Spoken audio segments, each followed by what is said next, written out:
My dad and uncle. We're a family. Look at you. No! Don't! You fix her! She's in there because of you.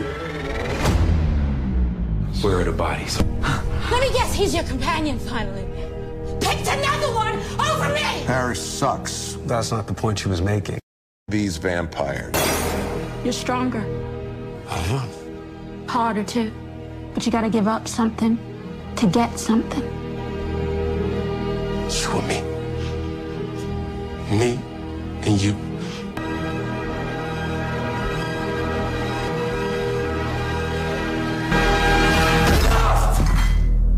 Memories just keep bubbling up. I want this to remember. I was good on my own, that's the way it was. That's the way it was. You was good on the low for a faded love. I'm so faded love. I keep complaining for. Feeling jaded up. Used to trip on that. I was kicking to you. Had some fun on the run, though I give it to you. But baby, don't get it twisted. You was just in a on the hit list. Tryna fix any issues with a bitch. Didn't they tell you that I was a savage? Your white horse and carriage. That you never could imagine. Never think you can handle you.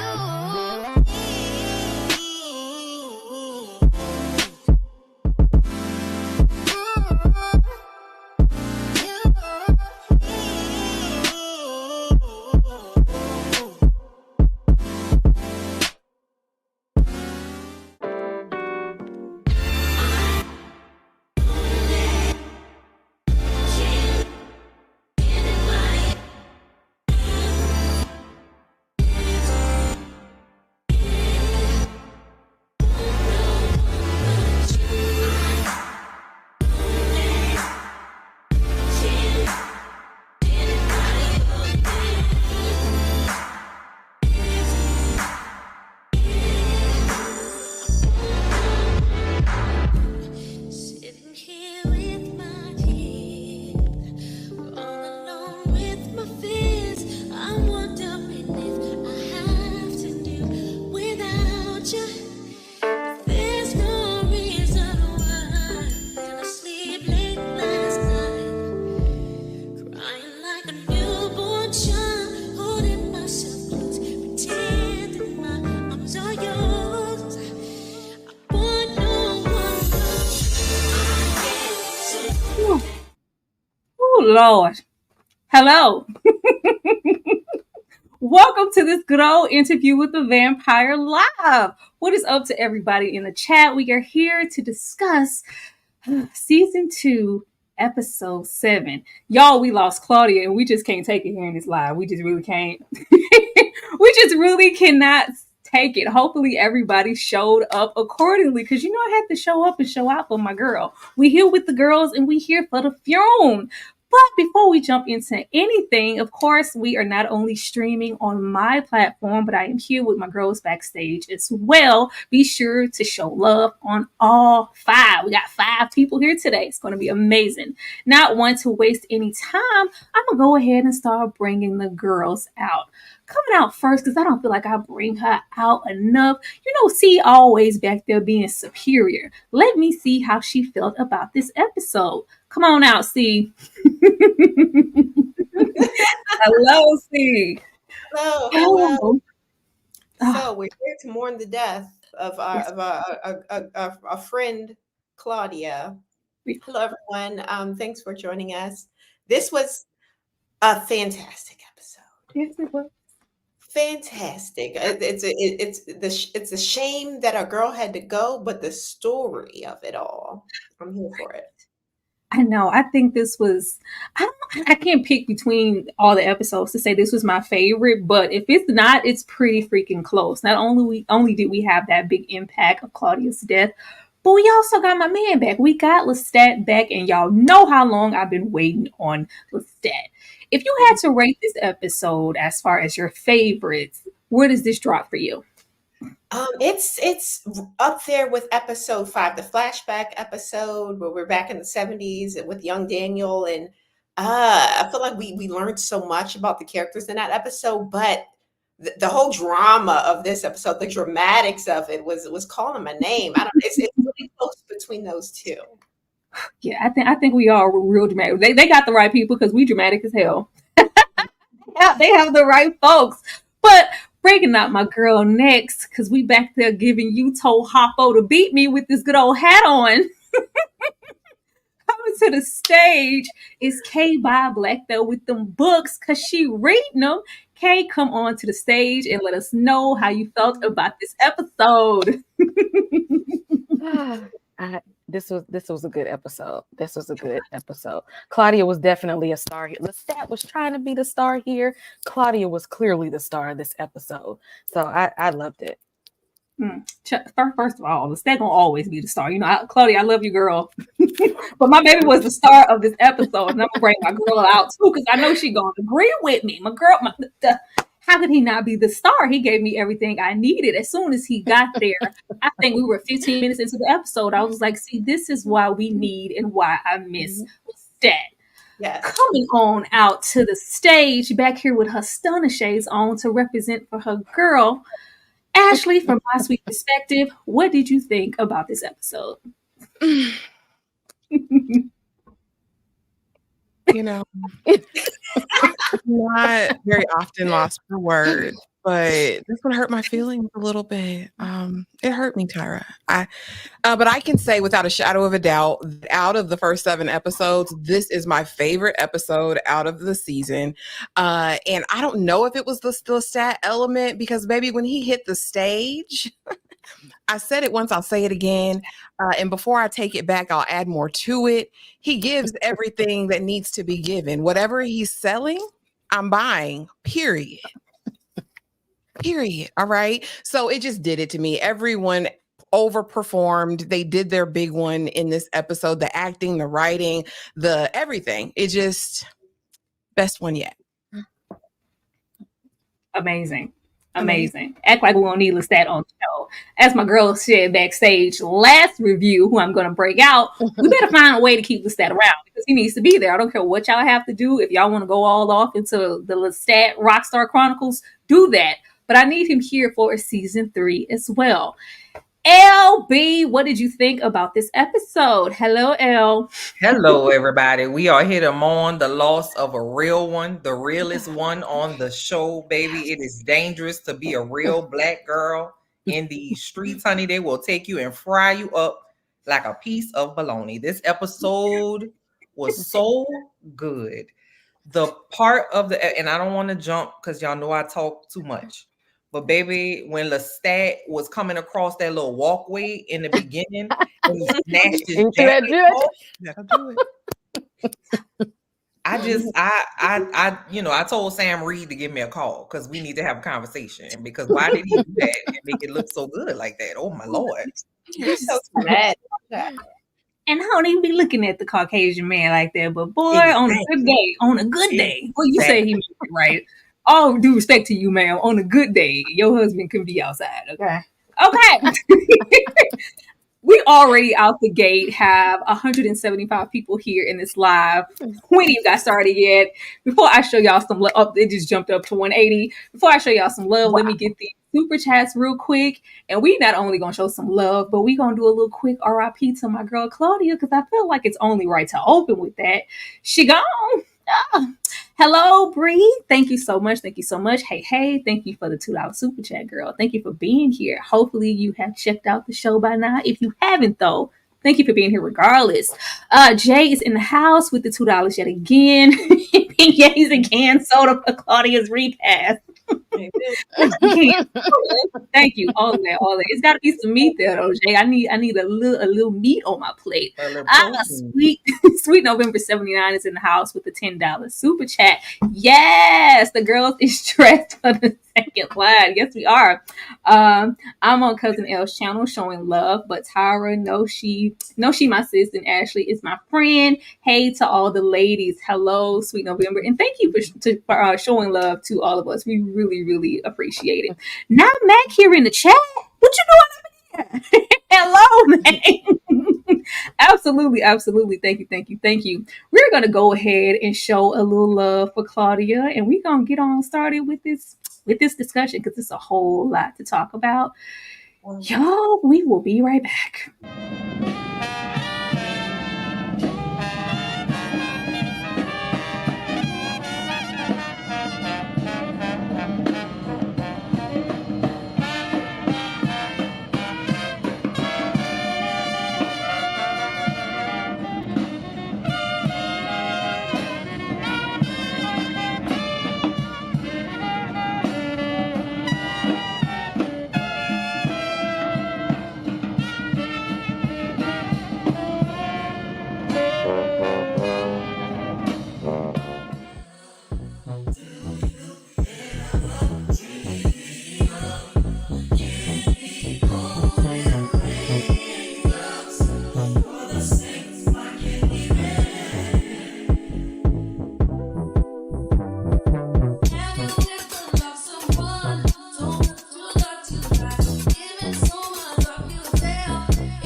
They gotta be that one dramatic person that's take me with it. You trying to get all in the coffin? Sit down somewhere.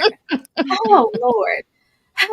Jumping on into this conversation, ladies, we have 200 people, over 200 people here in this live representing. Thank y'all so much for showing us love. I think we all need to take separate pictures of our little get-ups and put them in a collage because we showed up for our girls.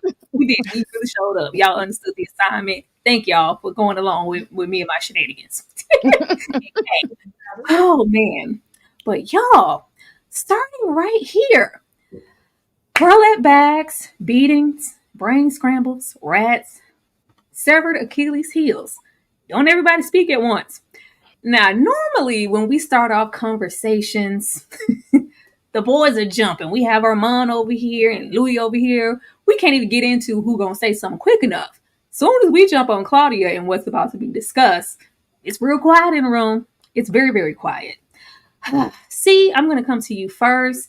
How did you feel when we opened the episode, just seeing the extent of not only the beatings, but the torment that they were going through? If we have, poor Madeline, oh my God. Poor they just scrambled her, so badly. And then we have not only the brutality that's on them, but the audience just ridiculing them throughout this entire episode. It was just really, really devastating for me. See?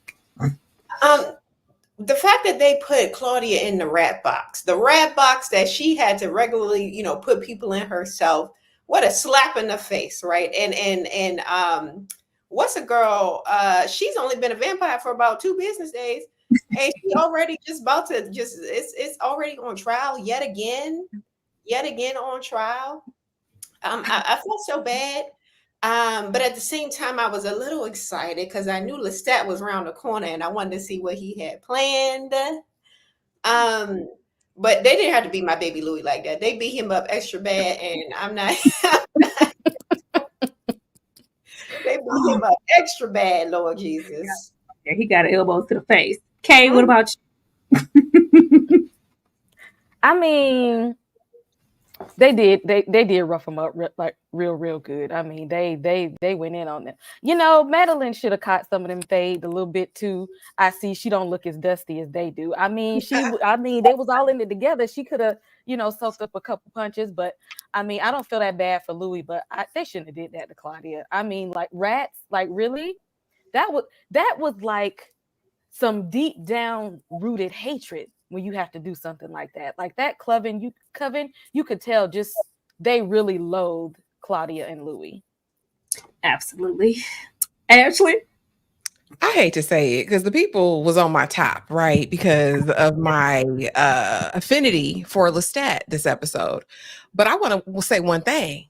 He warned them about this coven and what they would do. They said, these aren't the vampires you want to play with. Like, you don't even want to go there for real. You know what I'm saying? But the Achilles thing, I mean, it definitely gave, y'all were trying to chicken George them. And I didn't like that part. I'll admit that.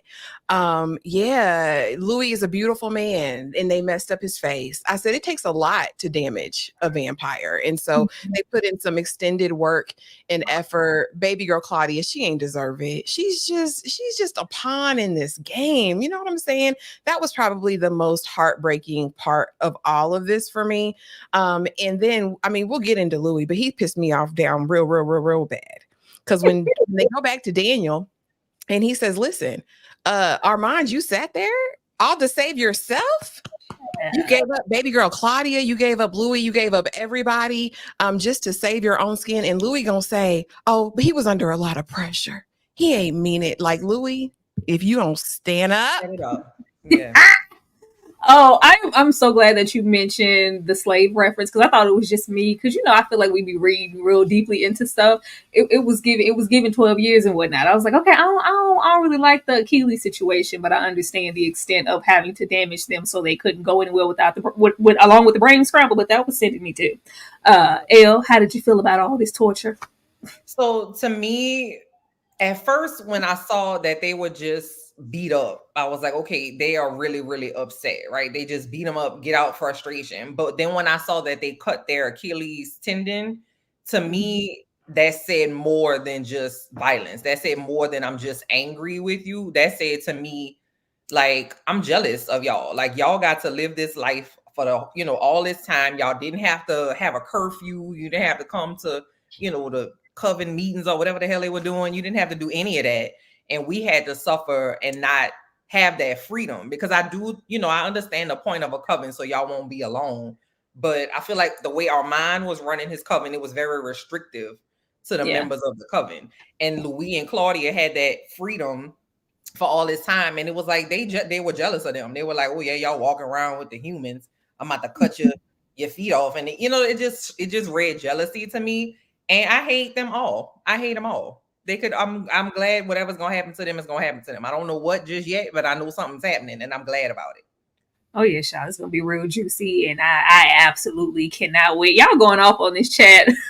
We have 265 people here in this live. Once again, y'all, if you want to say something, attach a dollar to it and keep it cute so we can see y'all comment. But we definitely appreciate y'all for engaging over time. Hoping at this moment we can get that 300 cap. We going off. It's got to come through because it's for our girl Claudia. Y'all better show up because we sure did. We absolutely did.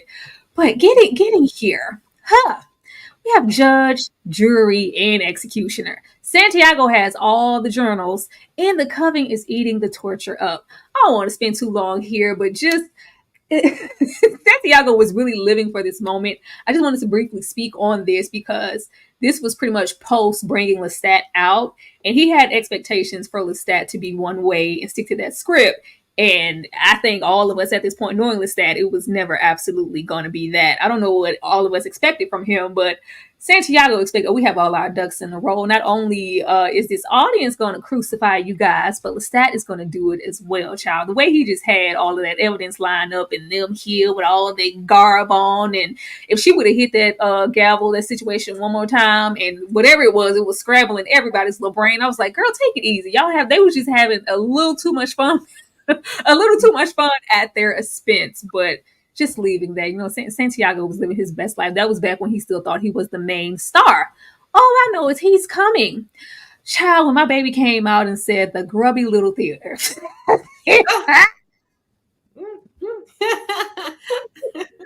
Like, who, child? The ghetto, it was giving white refrigerator. Like, it was giving them old school, episodes. Like, well, oh, child, it was giving Nene. It's a little dusty in here compared to when I left. Like, I appreciated the old theater, but here we are. This coven namely Santiago, doesn't know who they're dealing with. Lestat has never been one to stick to the script. Ashley, how did you feel when your boy came out looking good? Listen, it gave me everything I needed because we know he gonna get up there and he's gonna strut and he's gonna tell a few jokes and the people are gonna be eating out of the palms of his hands. He did all of the things and he's also gonna check Santi because who are you, Buki? You don't run anything over here. And when Santi in his mind was like, I'm about to violate the fifth law. No, you're not. But you could try. It'd be cute. I'm here to see the battle. But again, another moment where Louis pissed me off because your baby girl, daughter, niece, sister is fighting for her life. And you said, I know we on trial and everything, but all I could think about was Lestat in the room. Really? That's your number one. I mean, that D must have done something extremely powerful to alter his brain chemistry because y'all are literally sitting there ripped out ankle tendons and Achilles heels, all that stuff. And you just said, oh, I couldn't think about any of that. He was in the room. Find something to do, Louis. Find something. On that note, I'm going to, of course, go to C. C, how did you feel about my man's getting there and your man being whipped as usual? Listen, so first of all, Lestat showed up just strutting up the steps. Y'all see how he was switching up the steps, y'all? I was mesmerized. I can't even lie. And so was Louis a little bit. And imagine seeing your ex out of nowhere, just all of these years later, the ex that you thought you unalived. And here he is on the stage. He was thrown through a loop. He's been beat up. He's been put on this trial. It's a lot for him to take in. And looking him in his eyes after hallucinating his presence for all of those years, I'm sure it had to have been an experience. So I feel like Louis kept his cool, honestly, the whole episode. Like he played it cool whole time, because if it was me, I don't know if I could have kept my composure the same way that Louis did, considering all that we know and all that he's been through, right? So yeah, we got give Louis some. We give him a little bit C, because the whole thing of them being just worn out, tired, and really defenseless at this point, it's just like, what else would you have expected them to do? But I would have loved to just have Louis be Louis and see if he would have had this same like persona of, I'm just too weak, I can't. I don't think he would have said nothing either way. Hey, honey. But Elle, I am going to come to you. How did you feel about this, as well as what was that? I can't remember. This man came in and distracted me. How did you feel about this, Elle? So I was waiting on this particular moment in the show the entire season for all three of them to be in one place at the same time, because I know they was going to measure them things. It was going to be a thing measuring contest to see who could do what and how and whatever. Lestat won by a mile. Okay, it wasn't even close. But I thought it's so interesting that Louis this season has given us 17 different variations of who he is, right? He's one way with Armand. He's one way in New Orleans. He's one way with Claudia. He's one way with Dream Lestat. Like, we don't know who he really is. And when he finally has the opportunity to be, I don't know, something. Yes, he was under duress. Yes, he ain't had no feet attached to his body. Okay, I'll give him that. But he still had the opportunity to do something, and he literally chose to do nothing. Yes, he tried to attack Santiago, but that's the easy target, Louis. You ain't trying to do nothing to Armand, who set you up, right? You didn't do nothing to Lestat. I mean, what could you do? But I just felt like he was a coward. Like, he didn't do anything. He just was talking the talk and just had all that bark and no bite, and it was just a waste of time. And he is not representing the city of New Orleans in a way that is opposing to the standard, and I just don't like that. Oh Lord, I think it was a lot of vulnerability to be had on both ends, because I was really waiting for Lestat, like, look at Louis. He didn't want to look at Louis because I felt like he was gonna break down too. Kay, how did you feel when our man got there? He knew what he was doing. He said, watch me come in here and be the best dressed in the building. He came in with a black pinstripe suit on. He knew exactly what he was doing. And instead of Louis saying, you know what? Claudia looked like she going through it. Let me hold her. He ain't extend an arm, a hand, a finger, or nothing to Claudia the whole time. His eyes was locked on Lestat. I'm like, really? But then when they pull you off, you're Claudia. What? She was right there. He right was there real the whole time. Okay, he was in a trance. He was real again. Oh, y'all, I'm gonna read these comments, y'all. We have 306 people in the house. Yay. Wow. We got our 300. Thank y'all so much.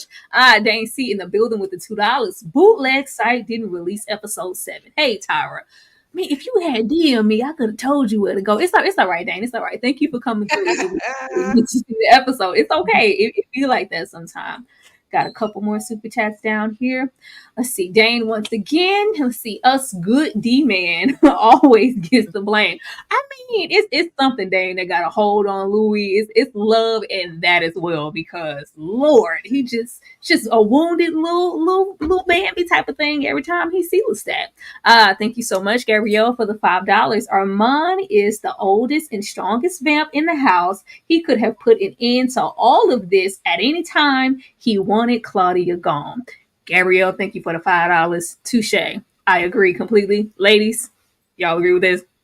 Yeah, absolutely. I told y'all he had the master plan the whole time. Right. Yeah, 100%. 100%. Thank you so much for and that. That's what makes her death so sad, because literally nobody wanted her actually. You know what I mean? No. Like Louis made her. Oh, she was made, okay?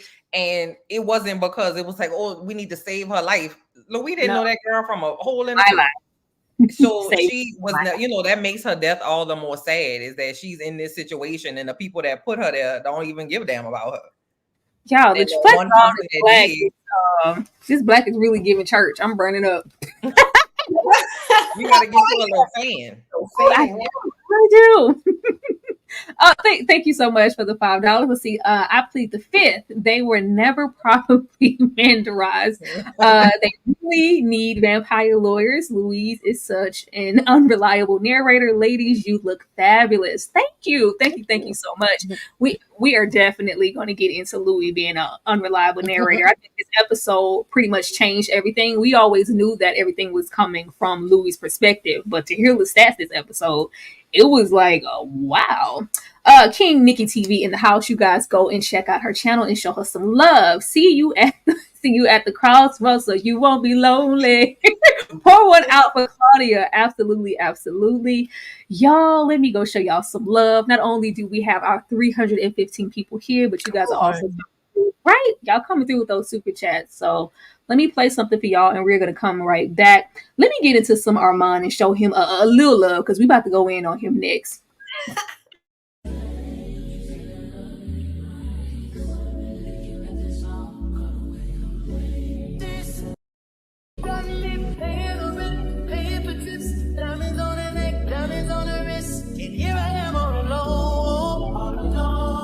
I'm so cold, you got me out here. I've been taking on all this baggage, adding on so much weight. Had me thinking that I was average, when you really don't play.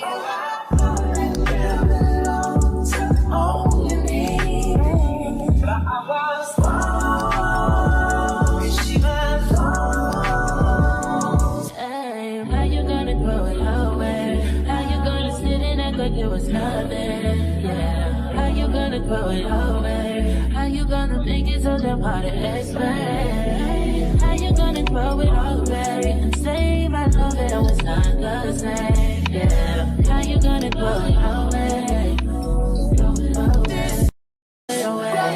Acting like the same and nothing to you. Oh, shout out to Armand. You can do better, Armand. If you wasn't all desperate, you could have been somebody. If you weren't desperate for love, we could have made it somewhere. You got me out here paying the rent, paying for trips. We got this house in Dubai. I've been taking care of you, looking out for you for 70 years, and I'm still a rebound, picking lint off the sofa. I just want to show Armand a little love. just before we go in on him, only rightfully so, because we all was like, you could have did something. This is where it was getting me. When we have Santiago steady going on, the accused. No, baby, this is Louis. this is my Louis. He's trying to paint Lestat as this victim and paint them in that negative light. And this is where I was like, oh, Lestat came here to do something else. I thought Lestat was going to get here, be petty and lie. Not to say that maybe he couldn't have lied a little bit, but there was a whole lot of truth in here along with everything else. And it seems like he was trying to not only get into his narrative, but he was paying attention to detail so hard for Santiago, especially like, no, I need you to get this right. I need you to address this as that. That was really giving validation and question to me as if like, is Lestat here telling all the truth?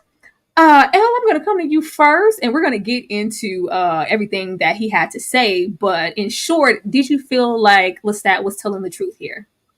Nah, I struggled with that. I really did, right? Because we all know Louis lie like a rug. We have discussed that several times. Okay, so we know his story. We don't really know about that. But the on the flip side of that, we know that Lestat is an actor.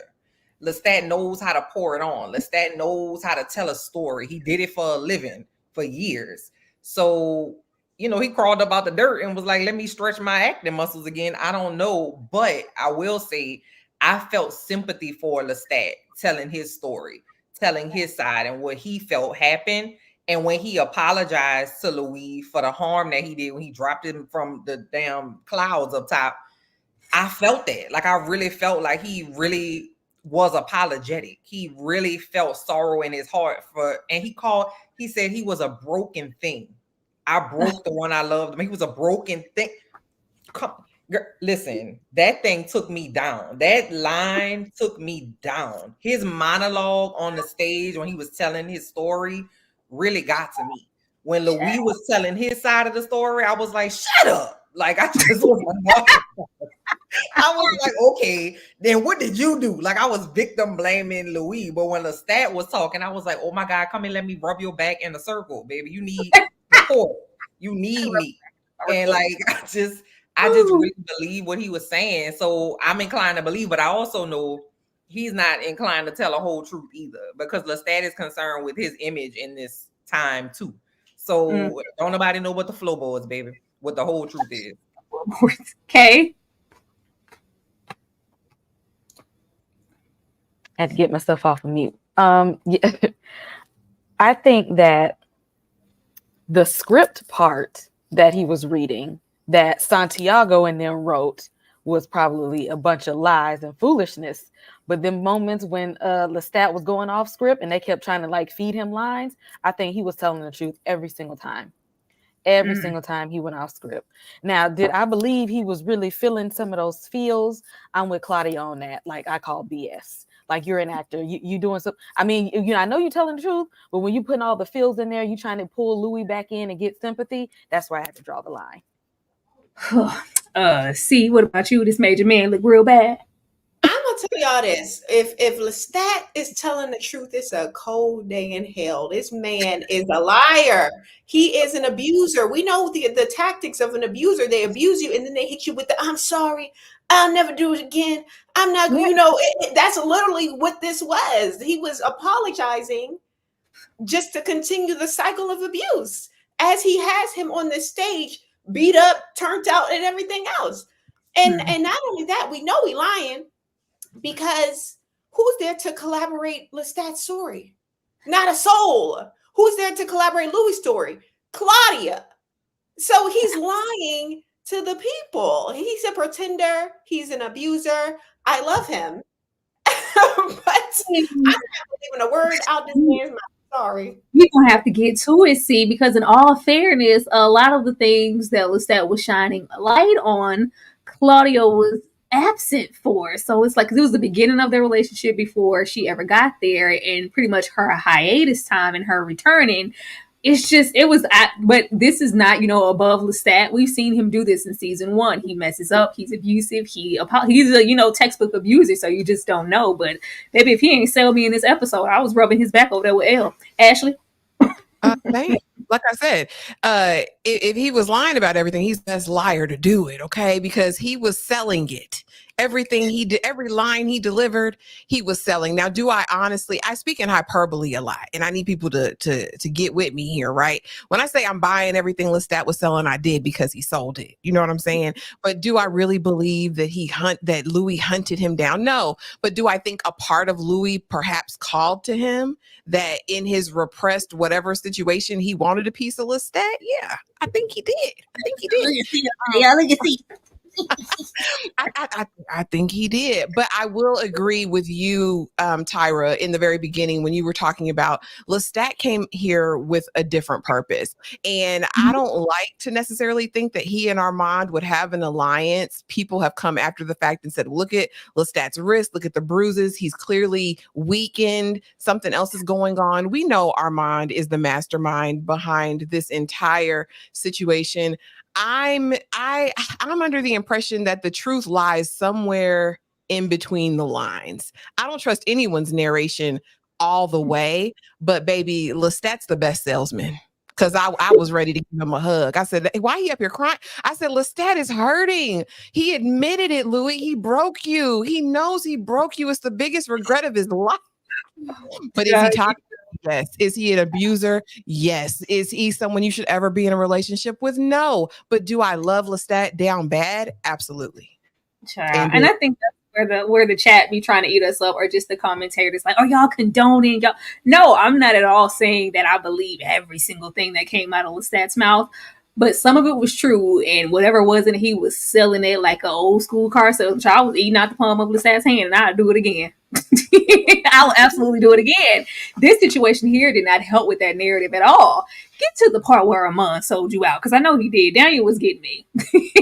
Daniel was sending me. We didn't spend a whole lot of time in Dubai, but I did notice that this was the first time that they weren't, sitting directly next to each other. They're getting further and further apart every single episode. They're in separate seats. They're like at a whole very ass ends of the table. Like, it's just the disconnect is happening.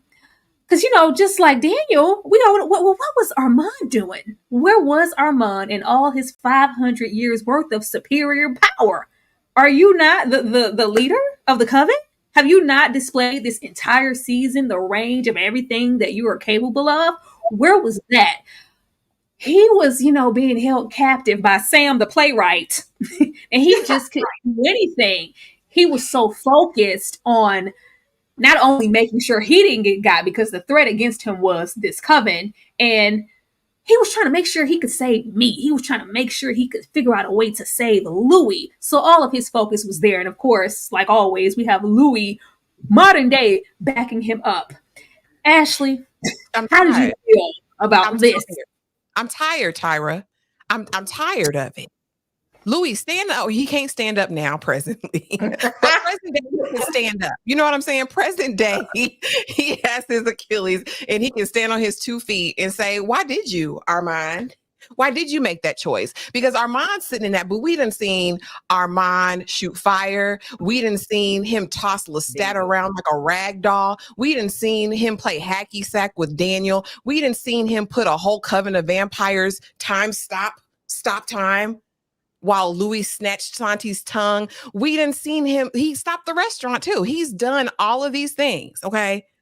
And it took everything out of him to stop these mortals. Oh, let me pause them. That's all I had the strength for. I couldn't save Claudia, but Child, the fact in that moment, Ashley, he was shaking like Seven in Stranger Things trying to stop. I was like, if you don't get your ass like, you are not 11. You about to 11 over this crowd of people. We have seen you do so much more. Kate, how did you feel about this? Was Armand weak against the coven and everybody else? He's innocent. Y'all saying a whole lot of stuff about him right now. I am offended. Girl. He was playing a role like everybody else. Everybody else was lying too. So he was like, I gotta lie and make it seem like, I ain't got all these abilities that y'all think I got. I mean, I may be 500 years old, but I can't be doing all this other kind of stuff like y'all think. I mean, I was trying to get out the door, and they was like, nah. No, ma'am. No, ma'am. But The lie detector test. He told them not to make Madeline. So in my mind, you know, he told them what the rule was, and okay, you know. That's what you got for me, Kay. Hell. So hell, please. Armand he lucky he looks so nice. Like he a good looking vamp. Because if he was hard on the eyes, he will piss me off even more than he does. Because Armand be putting that shit on. You know what I'm saying? He wear the clothes down. You know what I'm saying? So, Armand is, I don't know I guess I do know what he wants. Is Louis all to himself. Okay, I take that back. But it just seemed like, what is with the theatrics, bro? Like, we could have been out of here. Like, all this, you got me sitting on this stage under these hot ass lights. They done cut me, bit me, beat me up. You could have did what you had to do. 5 minutes later, we could be on our way, pick me up like a baby and fly me to the moon, baby. Why are we sitting in this theater doing all of this? Like that part. Because he got to make it seem like it wasn't him. His hands is clean. He got I ain't do it. I ain't do it. Now you know.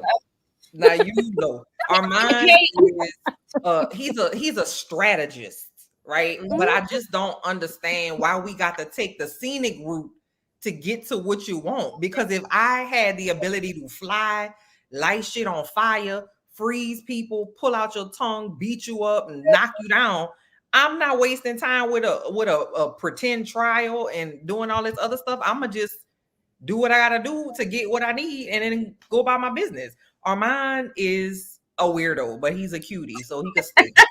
See, that's what you call you. He throws rocks and hides hands, so he got to keep up that persona.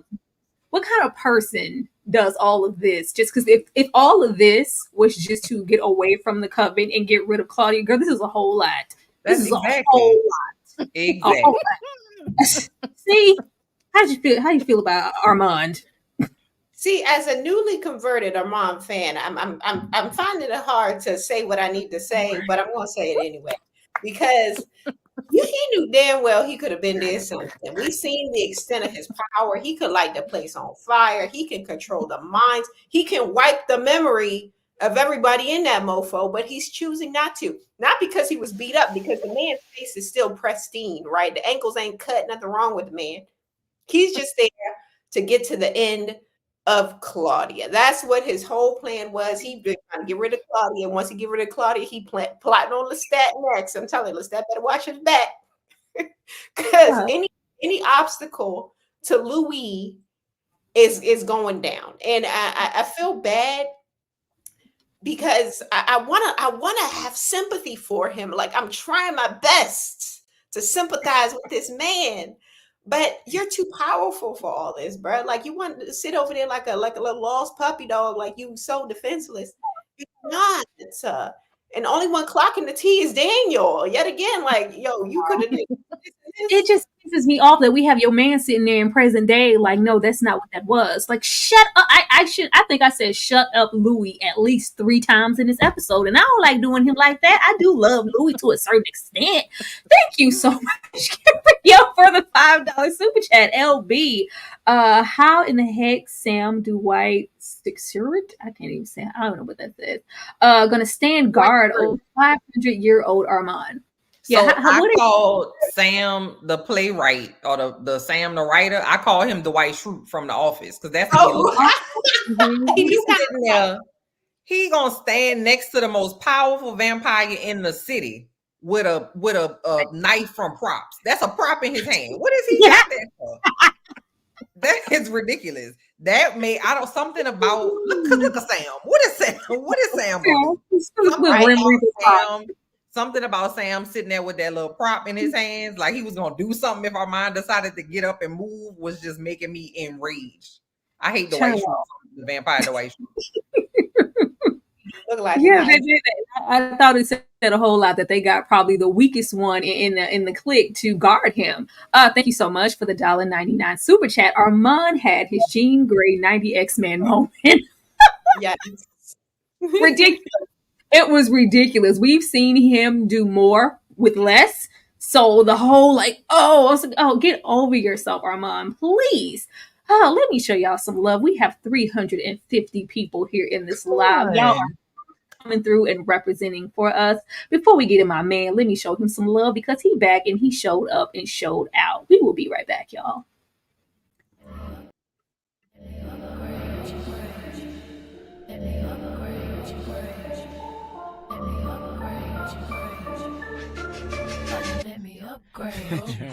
I hear you be the block, but I'm the like to keep the streets on. Know this true, the type that like to keep them on the leash, though. I'm known to walk alone, but I'm alone for a reason. Sending me a drink ain't appeasing, believe me. Come harder, this won't be easy. Don't doubt yourself, trust me, you need me. This ain't no shoulder with a chip or an ego.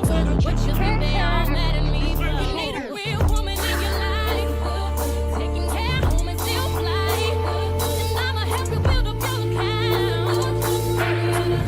Believe me, when you're in the big meetings, tell them you take me just to compliment the deal. And anything you cop, I put the bill. Let me upgrade you, auto upgrade. You put your next side of purple labels. Upgrade you, can I upgrade you? Let me upgrade you. Let me upgrade. Oh, he's so fine. Hey, Lestat. So fine. So fine.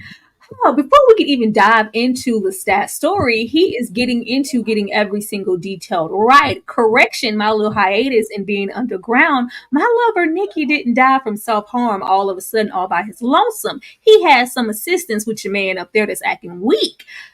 Did this mean anything to anybody? Because this was just like, this is a pattern. This is a whole pattern of what Armand is willing to do to get what he wants or what he believes is, his. The fact that he, assisted Nikki and the whole little situation in the 18th century of how he even got into Lestat space and kidnapping, like, Armand is very sneaky and very conniving and wants to get rid of whatever's close to you to get closer to you. This is a pattern. Is he not doing the same thing with Louis, Ashley? He's exactly doing the same thing. And again, this just further cements his treachery. You know what I'm saying? I said shut up so many times to Armand and Louis in episode 7. Even the second and third time I watched it, I was still telling them, shut up. What do you know about it, Armand? Ain't nobody ever loved you. Be for real. Oh my God. They haven't. Let's just tell the truth. It is what it is. That's why he's so damaged. But yeah, he does this. Anybody close to his person, right? Because they end up turning Nicholas. We remember what happened, right? When I need you, Lestat. I want you. And Lestat was like, I ain't gonna let you take him out because Lestat likes his toys. And so he turns him and then drives him to madness. And now eliminating Claudia. Who else has he done it to? That's my question. What other little boy he done found and unalived everybody close to him? Yeah, that's what he does. This is what Armand does. Sorry, Armand. Okay. I know you're probably watching. Sorry. Stink. Okay. Y'all, Armand showed us some love. Well, aside, we can't keep calling this man Armand. The real life Armand. He watches our lives and he said he loves them. We're hilarious. We're brilliant. And he appreciates what we have to say about the show. He had a lot of kind words for you girls on these panels. Shout out to Armand aside. Still trash. He's still trash. He's still trash aside. The character is trash, but Asan the person is really, really dope for reaching out to us in that way. Kay, your man, what's up with this? How you gonna clean this up? You fan over there, blown out of the air. Where's the proof?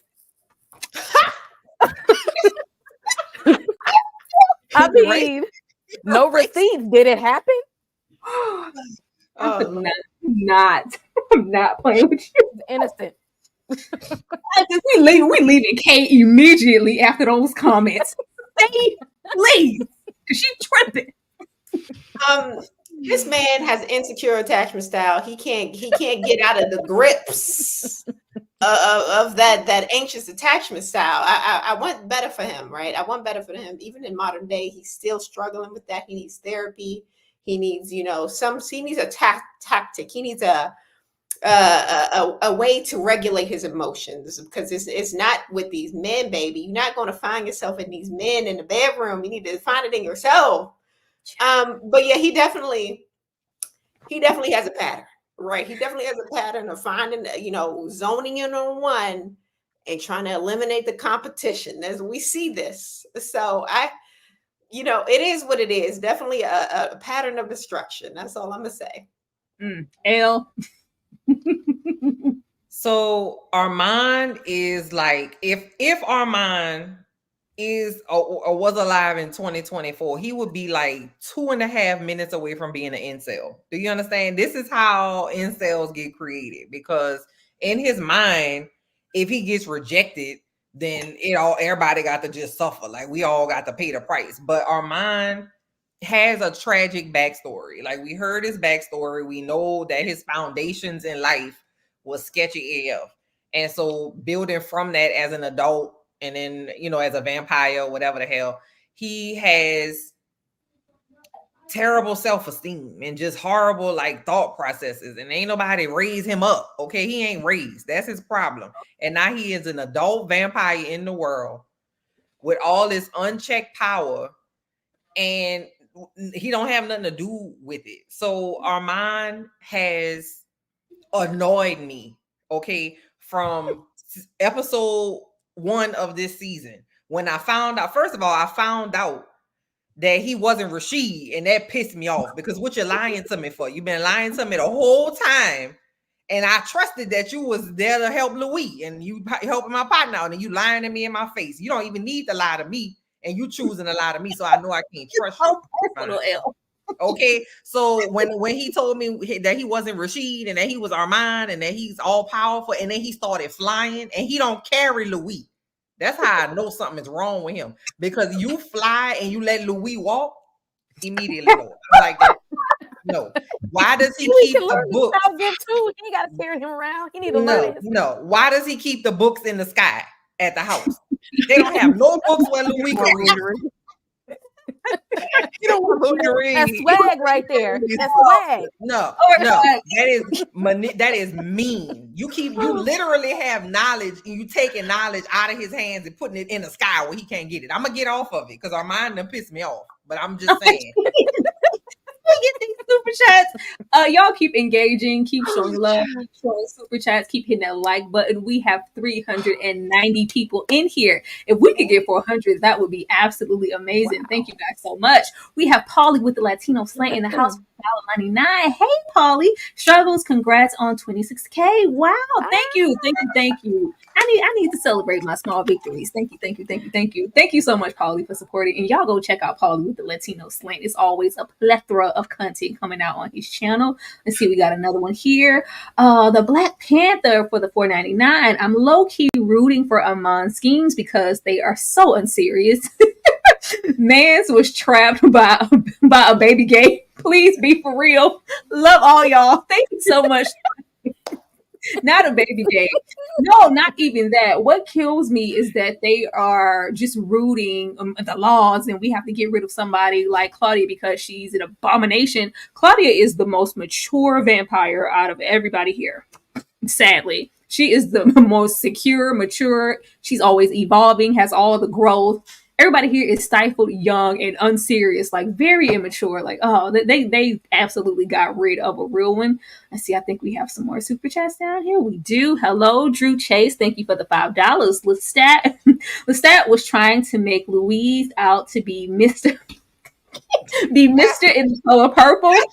He is crazy, but he don't carry himself that way. Love you, ladies. Thank you so much, Drew, for the $5 super chat. Mr. from the color purple is the same. Y'all, we gonna be here a minute. I gotta show y'all some love. We got 400 people here, y'all. Thank you. Thank y'all. Y'all don't know how much that means. No, you want to phone them buttons. You want to phone them buttons. Oh, hit it again, Ashley. Hit it again, Ashley. One more time. Not you want to phone them buttons, y'all. Y'all, that means absolutely so much. Shout out to all 406 of you guys. We really, really appreciate it. Let me show Armand and y'all and his kitty cat situation some little love, and we're gonna come back, y'all. It's hard to get that in a live stream. We appreciate it. Hell yeah. We be right back, y'all.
Acting like I'm nobody. You gonna make me call somebody. Stop playing. If somebody took Armand and his kitty cat serious, just one of these millennials, he would be so much more evolved.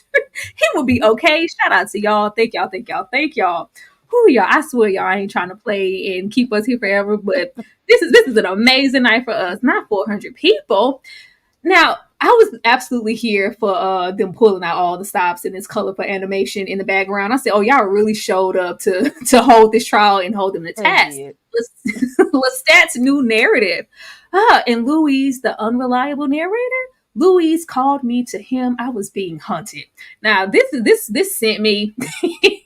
This absolutely sent me because for so long, and I love Lestat, but we all just felt like Lestat was absolutely abusive, toxic trash. Like, you're a terrible, terrible man, terrible person. We love you, but you don't need to be with anybody. You're not a good spouse, good father, good anything. You're terrible. Here it's just like, well, damn, was he that? Did he do that? Did he do that? Was that what that was when we saw it? Or was it just Louis reflected on his events? Of course, when we're getting into somebody like Louis, I got to come and see first because he had said that your man was coming after him. You know, I was in New Orleans minding my business. You know what I'm saying? I was minding my business. You know, I saw him or whatever on the street, but he was calling to me and telling me to come to him. And even in the church, like he just was all up on me. Move, Louis. Now, how? Because first of all, look at the power dynamic. This is a hundreds-year-old vampire with this little 30-something-year-old man from New Orleans back in the 1900s. You want to tell me that Louis, who was a closeted gay, is out here trying to seduce you? No, he didn't even realize that he was gay himself. Like, come on now, let's not lie. Let's not lie to the people. I did like the animation. I love the animation in the background. Very dramatic. But acting like he was calling to him, how, sir? How and when and why? Hold on, see. Before you continue, I just need you to remember that Louis was in the woods with them boys before Lestat ever got it. He was closeted. He was still denying it to himself. And so he gonna see this random white man that show up in Louisiana, and he about to just risk it all for this man. No, I don't believe it. Look at the power dynamic. It ain't adding up. I don't know. See, something about it feels mutual. Not to say that Lestat didn't want him at all, but I think the narrative of like, oh, I was trapped. He just kept calling me to him. I think it was more of a mutual. He was intrigued. Like, come on now, if you see a vampire, you know, you're going to be a little intrigued. But the fact that he trying to make it seem like Louis was seducing him and he had no choice in the matter, like, sir, come on, sir. That's a lie. Lestat de Lioncourt, that's his name. And we already know what his situation is. Change the man's name, Lord Jesus. Lestat.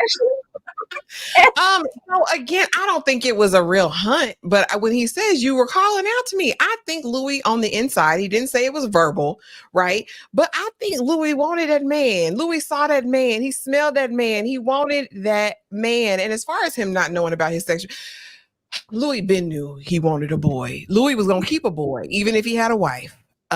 So I'm not buying that either. But yeah, I mean, Lestat's dramatic. I'm chalking it up to the drama of it all. Did he literally go out and pursue Lestat as if he was his prey? No, I don't think so. But in his mind, was he like, I wish this fine man would come over and take me upstairs and do the bending? I think so. Yeah. Yo, that's what I had said. That's what I had said. L.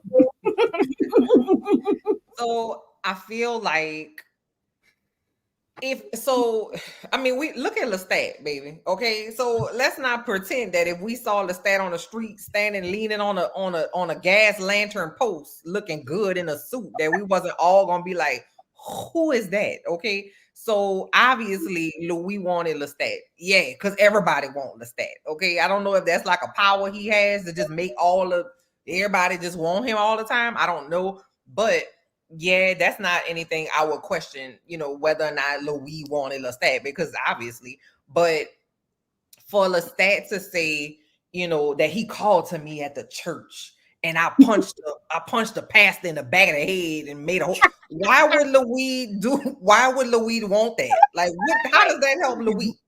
That don't help him. Why would Louis say, come bend me over at the church house? That don't make no sense. So right. I was like, you're a lie, sir. Now, I definitely get the whole attraction and the forbidden whatever because it's 19 or whatever. I get that part.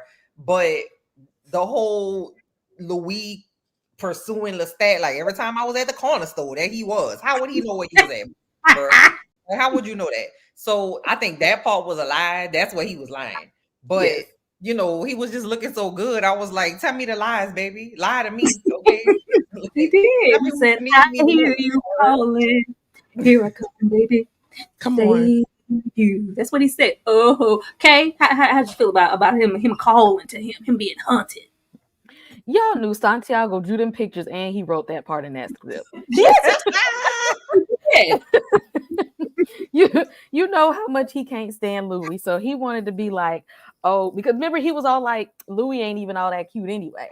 So he had to flip it on him to be like, oh, Louis was the one that the accused was the one that was hunting you, like you was the prey. Of course, Santiago wrote all that foolishness, and Louis should have been cussing Santiago out instead of cussing Lestat out, because you knew who wrote that foolishness. Him over there with that George Washington wig, spewing out all these lies. It was cute. I thought Santi looked cute in his little outfit, his little garb. Be precise when you speak on my story. And Louis, Santiago is about to break. I'm about to break them laws. Okay, I'm about, like, in his mind, because I don't know who he was gonna run up on. He is really him, along with Sam and the rest of the coven, are just back there being taken aback at the fact that, yeah, y'all not finna just spin whatever. I'm gonna say a little of this script, or whatever I choose to. But if y'all thought I was just gonna come out here and strictly be about this script, because when we got to the point where they did a whole scene where we saw the extent they went to get the telepathy to find him and got all the way to New Orleans just to get him back. They had a whole plan, and they thought that this was going to be something else that it wasn't. But it just cracked me up when Santiago said, "Boy, you ain't about to do nothing, Santi. Stop." Absolutely not. This is where I was like, "Ooh, I missed you so much. I missed you so much, Lestat. I missed you so much." Say it again with your chest, you coward. Who's really disgusting here? Now we have this man in the audience. Well, we have Lestat really deeply in his feelings, reflecting on his love. First of all, the audience is eating up any and everything he has to say, along with Santiago. They could care less about anything, but he is really reflecting on that deep connection. I gave Louis my love. We were in love. A couple of people had a little problem with that, and somebody decides to yell out a whole slur. Child, I love this because it's all about appearances here, and we're vampires here, but we're not. All of this is none of this is real. No, I ain't taking no time to attach no rope to my back. I'm not even gonna try to make this look like an illusion. I said, what you say? I'm gonna come all the way up there, appear behind you in the dark, and tell you about yourself, and tell you how cowardly you were in that German war, and why you're so disgusting when you worried about my sexuality or Louis. I was here for this, and this is why I love Santiago down. Yep. See, how'd you feel about the scene? I thought it was interesting because the way they displayed their power on the stage and nobody batted an eye. He literally went from the stage to the back of the stage with this man, and everyone was eating it up. And it just shows you that, people are just blind to what's in front of their eyes. I thought that was interesting. And the way that Louis just went in his mind and was able to determine all of his sins and everything like that. Very good. I love this for Lestat. He's my boo on the low, but I can't get down with everything he do. Ashley? Yeah, I was like, this is typical Lestat fashion. It's a wonder he didn't rip his head off right then. I was like, well, that would have been something entertaining for the crowd.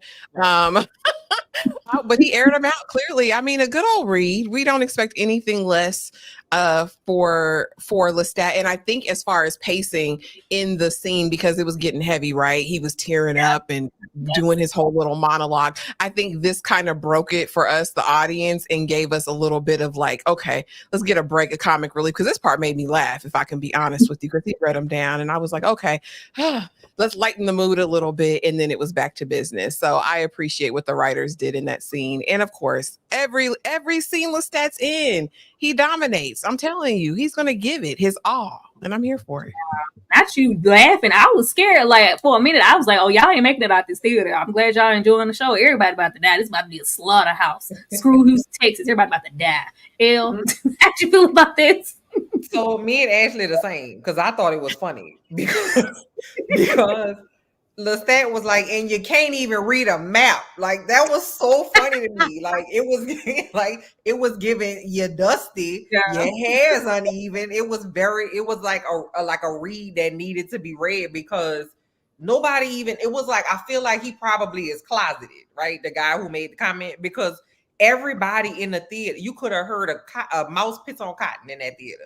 What would make you, of all people, yell out a slur in this place when you see these people are obviously gay men? What would make you do that? And obviously, you're a coward. So it's sometimes people hold things in and it just comes to a point. They just got to let it out some kind of way. And that's what that read to me.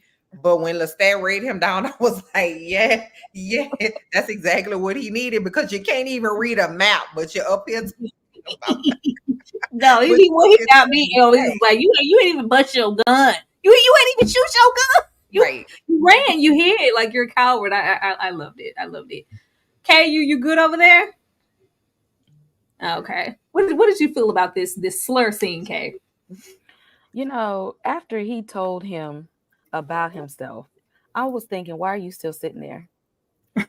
Obviously he know your deep inner secrets. You don't think that this is a real vampire? Why are you still there? I was scared for him. Actually, he got off easy with Lestat. He got off easy because we know what he's capable of. He's real lucky he came out of that thing alive. Mm-hmm.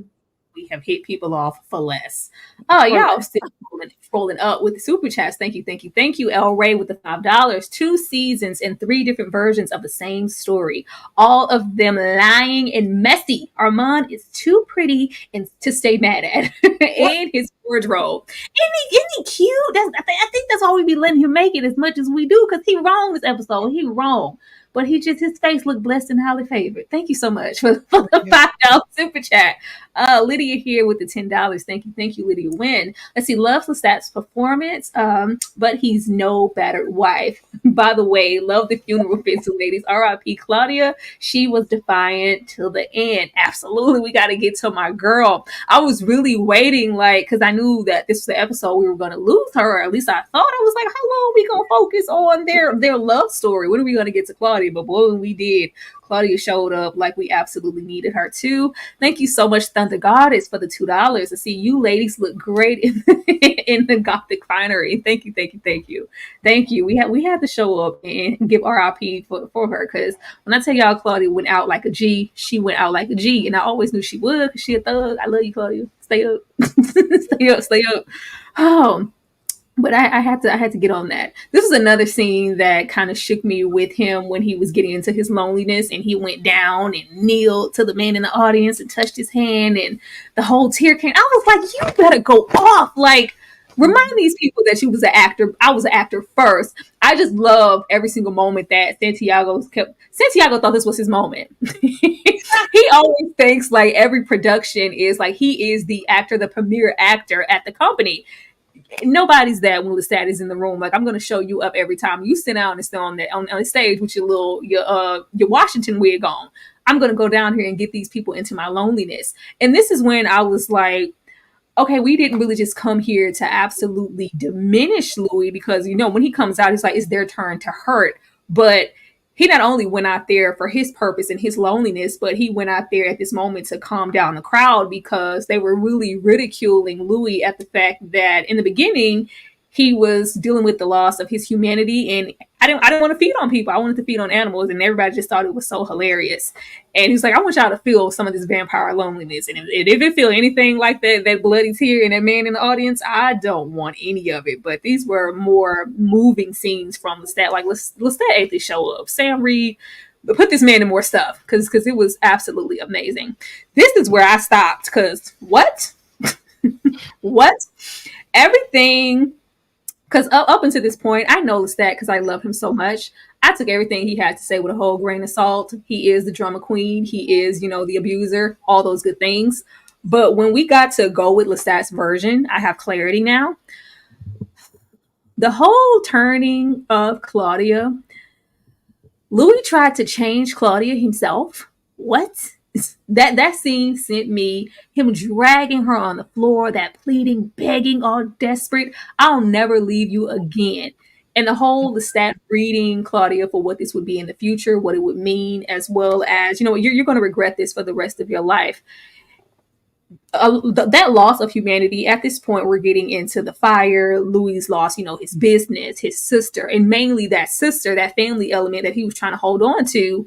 And I felt like he tacked all of these emotions on to the likes of Claudia and the burning, and we need to save her. For like, Louis using Claudia in this way pissed me off. This was so selfish. I don't feel like he could ever do something like this and go, you know, I genuinely loved, and all of that stuff that he pours into her. I think this action here says a lot about how he's treated her since they got to Paris. Like, this was whack. I was so disappointed in Louis, not at the aspect of him begging for her to be turned, but the way he went about it and how selfish this act was and how she's just used. It really brought back, you know, oh, my daughter, my sister, my throw pillow, because she's merely been that for you. This is a decoration and it's sad. See, you know I'm gonna come to you first because I don't like none of it. Okay. For one, I don't know how reliable this version is, because I don't believe not near one of them. I don't believe 2024 Louis, because he's already been knocked out and rewrote and everything else in the memory we can't trust that. Lestat is a born liar. Like I said, Lestat, we don't know what's going on. The only person I trust is Claudia and what she wrote down within days of the event, right? This is, you know, happened relatively soon. She writes in her diary all the time. So I'm going to believe her over what I believe from any of these two, right? But him wanting to turn Claudia was selfish. But again, if we are to believe the previous scene where Lestat shared with that man his loneliness, Louis felt that loneliness. He could no longer trust his companion, right? He was no longer checked in mentally with that man. And this is the only vampire that he knows. So this is all that he has to be around. So that loneliness ate him to the point that he said, I need someone else. I need someone else that I can pour my love into, that can love me, and vice versa. So I understand his desperation to find someone else to join him in this life. So we not. I can't stand you. I can't stand if you don't become somebody's lawyer, defense attorney, because when I tell you you're gonna hold it down for Lou in these worst, pathetic, tragic, trash moments, you gonna do it for your boy. Because I don't see how this could be clean. The state that Claudia's body was in, the way that she looked, her down. She said, "I was an angel." Even in this moment, day one, he made it about him. It's always been about him. Like, I can't stand him for that reason alone. I seen Ashley down there shaking her head with the stiffness. Ashley. Girl, no. Louis. Let me tell you about Louis and what his situation is. Louis is selfish. Louis has shown himself to be one of the most selfish characters in this series. Everything he wants done, he gets somebody else to do it for him. She was an accessory. She was a ploy and a method for him to hold on to this idealistic vision of himself. I still have my humanity. I'm still a good person. When you're the reason the white folks burnt up the city anyway, Louis. You know what I'm saying? It was never about her. And when she got up on that stage, baby, and said, "I was nothing but a shingle on your roof." Oh, it was never about me. She told not one lie. Louis is inherently selfish to this day. Louis is about Louis, what Louis wants, what he thinks he needs in the moment. And when he's tired, he'll get rid of you. He'll throw you away for the next D. I promise you. Apparently, it don't even have to be good because I can't see Armand putting it down like that. But yeah, that's his priority. She's never been a priority. Do I think he's had a polite affection for her? Sure. Mm-hmm. On occasion. We love you. He has a amount of love for her. Sure, I do. But is it all consuming? I would ride for you. I would die for you, Claudia. I would do everything. No. Nope. Back to the love making aside, we didn't mean it like that. We just you just give love maker. You don't give the left stroke. I'm sorry. They don't give buzz down energy. Okay. Sorry. Just think about how the story that he told it when he just found Claudia and he, picked her up and he carried her in there. Look how he dragging her in there. Mm-hmm. Like potatoes. Literally, look how he drug her in there. As strong as he is, he could pick her up and he drug her by her legs in there to Lestat. He literally did that because he wanted the facade of a family, because his family moved on without him, and he had something to prove. Like, oh, y'all left me, I can have my own family. Watch me. This was like Claudia said, it was never about her at all. And I'm glad Lestat actually told the truth in that situation, because Louis had us messed up there. And even Claudia, because she was out of it, was like looking like, wait, is that what happened? Like, you knew what was going to happen to me and you still let this happen? And he didn't even want to face her in that moment. He didn't even want to come clean then. How? Not even like is that what happened? Just not like the turning me process. Like, did you handle me in that way? He still lied. Mm-hmm. You still lied. Modern day. Well, removed from New Orleans, you still lied. Like, Elle, how did you feel about the way that Claudia was treated and drugged across that floor at Louis' hand? So this show never ceases to make me wonder what my own lying eyes saw, right? Like, this show confuses me because I remember distinctly this very scene in season 1, right? And so, because it was a big moment in season 1. So I remember this scene. Like, the room was bright and Lestat was looking good, and Louis came in there, and I remember it really, really clearly. And so when this happened and he drug I'm not even, y'all already know I'm turned up about it. Don't drag that girl in there like that. That's a black woman. Okay, that's a black child. Don't drag that girl in there like that. But that just was so disrespectful to me, right? Like, for Louis, most people would see a injured child on death's door and want to do everything to prevent further harm from that child. You telling me you got your raggedy ass up there and is dragging her across an oriental rug with burns on her body? That is so like terrible, right? Like to just be so self-consumed that you're causing further harm to a child and dragging this poor child in this way. And just the total disregard of her in that scene, it continued throughout her life, right? Even when she nursed him back to health when Lestat dropped him from the sky, he was super quick to just be like, all right, girl, listen, daddy's back home and you just cool, girl, it's gonna be all right. So Louis has always had that energy. So because of that, I tend to believe Lestat. And in matter of fact, I went back and watched season 1 when this happened. And literally what was said in Lestat's reenactment was said in Louise. But when I was watching Louise's version, I was like, Lestat ain't shit, boy. Like, how you going, you know what I mean? Like, I really was on Louise's side. But watching Lestat's reenactment and hearing the exact same words, now I'm tending to believe Lestat because it's more plausible to me for Louis to treat Claudia that way, since that's a pattern. It's pathological with his treatment of her. So, you know, that's another strike. We about to take his New Orleans card. He just out here just making us look terrible.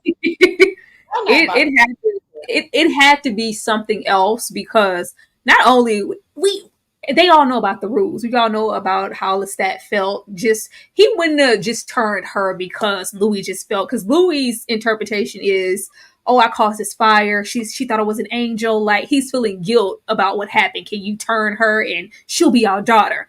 That wouldn't have been enough for Lestat to be like, okay, you know what? I'm gonna go on and turn. Like, no, it had to be something else. Along with that, as well as the laws that he's trying to still kind of, I don't really care about the laws, but they are in place. This is one of the worst ones, as well as me trying to lay low and live my best life away from the likes of, you know, the people over there.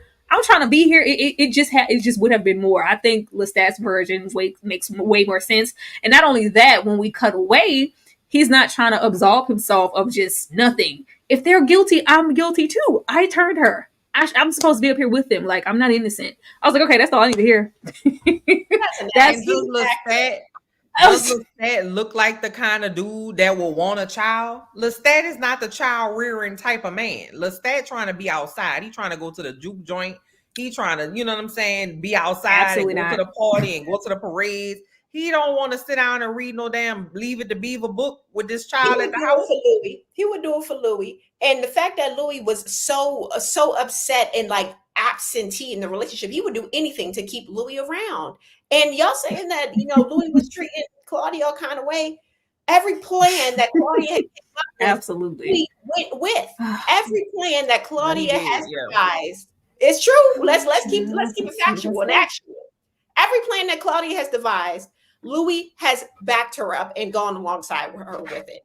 So we're not going to act like he just treat her like a rag doll. No, he actually trying to look out for her happiness. He goes along with her plans. He's looking out for her.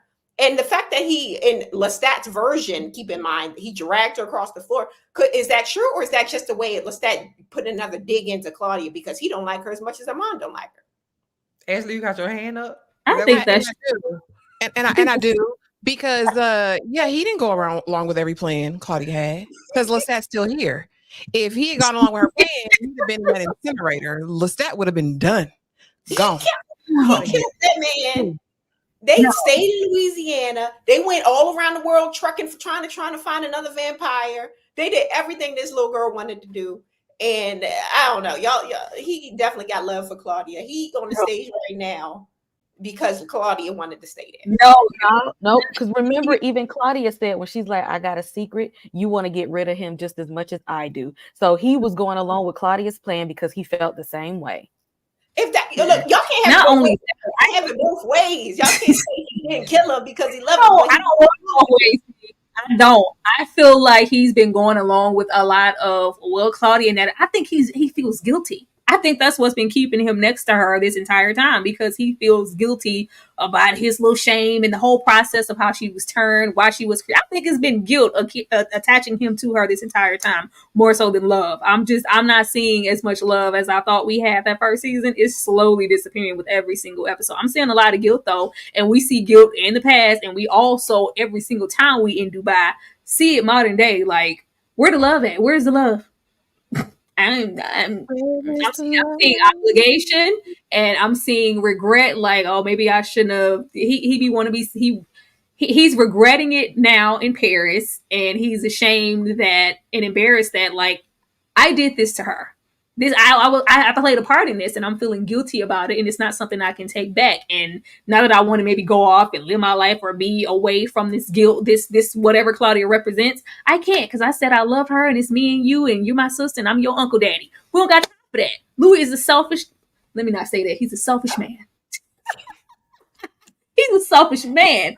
Oh, let me get some of these super chats, y'all. And see, you ladies look great. Oh, wait. I think I already got that, but thank you. We did what we needed to do. I see another one here. Here we go.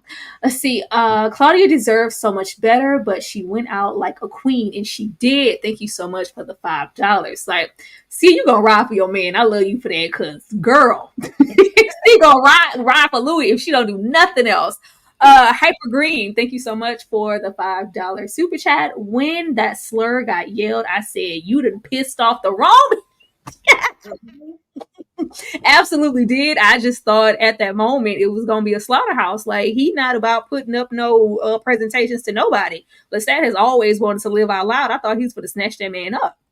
Oh, let me make sure we in the clear, because I don't want to miss none of y'all super chats. Thank you guys so much for showing love. We have 456 people here in this live. Y'all keep it up. We love it. We love it. We love it. Let's see.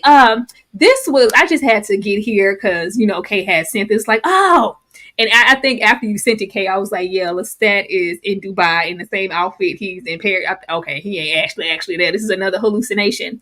But I thought it said a whole lot about their relationship once again, that Lestat is still very present all the time, every single time. Like, he still has that hold. Even when he's reflecting on the situation in Paris in the trial, he's like, he took me somewhere. I felt him. I was off. I felt New Orleans. I felt him. Like, he has never expressed these type of words about Armand. And I'm just going to come to y'all one by one, because I feel like they're not going to make it. Elle, do you feel like we're going to end off episode 8 with Armand and Louis still intact? I don't even know what's gonna happen, because every time I think I have a clue about what's gonna happen, or I'm gonna be like, oh yeah, so I bet you next episode such and such is gonna. They completely just go on left on me. I never know what's going on, and it confuses me, and it makes me feel less confident as a TV viewer, because they switch it up on me all the time.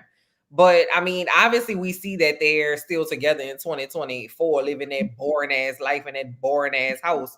But how did we get there, right? Like, how did we get to that point? And what made Louis say, Armand, I'ma choose you, like the Outcast song? Like, what would make him say that? Like, how did we get to that point? And I doubt we're gonna see that in the next episode, but I'm excited. I just want to see them little scallywags in the coven. I want to see them burn. I don't know everybody else, they all right, but there's two little scallywags in that coven that always got something to say, and they smart at the mouth. And one of them had that long English lawyer wig on in the last episode. She got to go. I don't know, something about her pisses me off in a very real way, and I just need her to go ahead and meet her maker and hit that fire. But I hope we get to see the three of them interact next episode. Oh, yeah. That's what I need to see. Because I thought this was that for all of 2 seconds. I was like, oh no, this is a figment of Louis' imagination.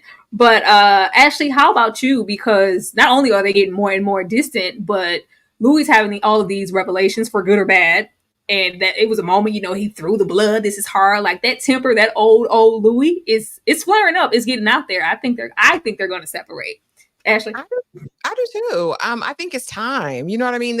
And the fact that they have just both held on, right? Like, they have got the world at their fingertips, unlimited resources. They're immortal. They can do all that, and they still choose to be with one another. Make you a new man.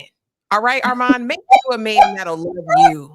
Damn bad. You know what I'm saying? Like, why are we playing this game? But I hope that Louis gets some help. I hope that maybe Daniel gets him a counselor. They work through this.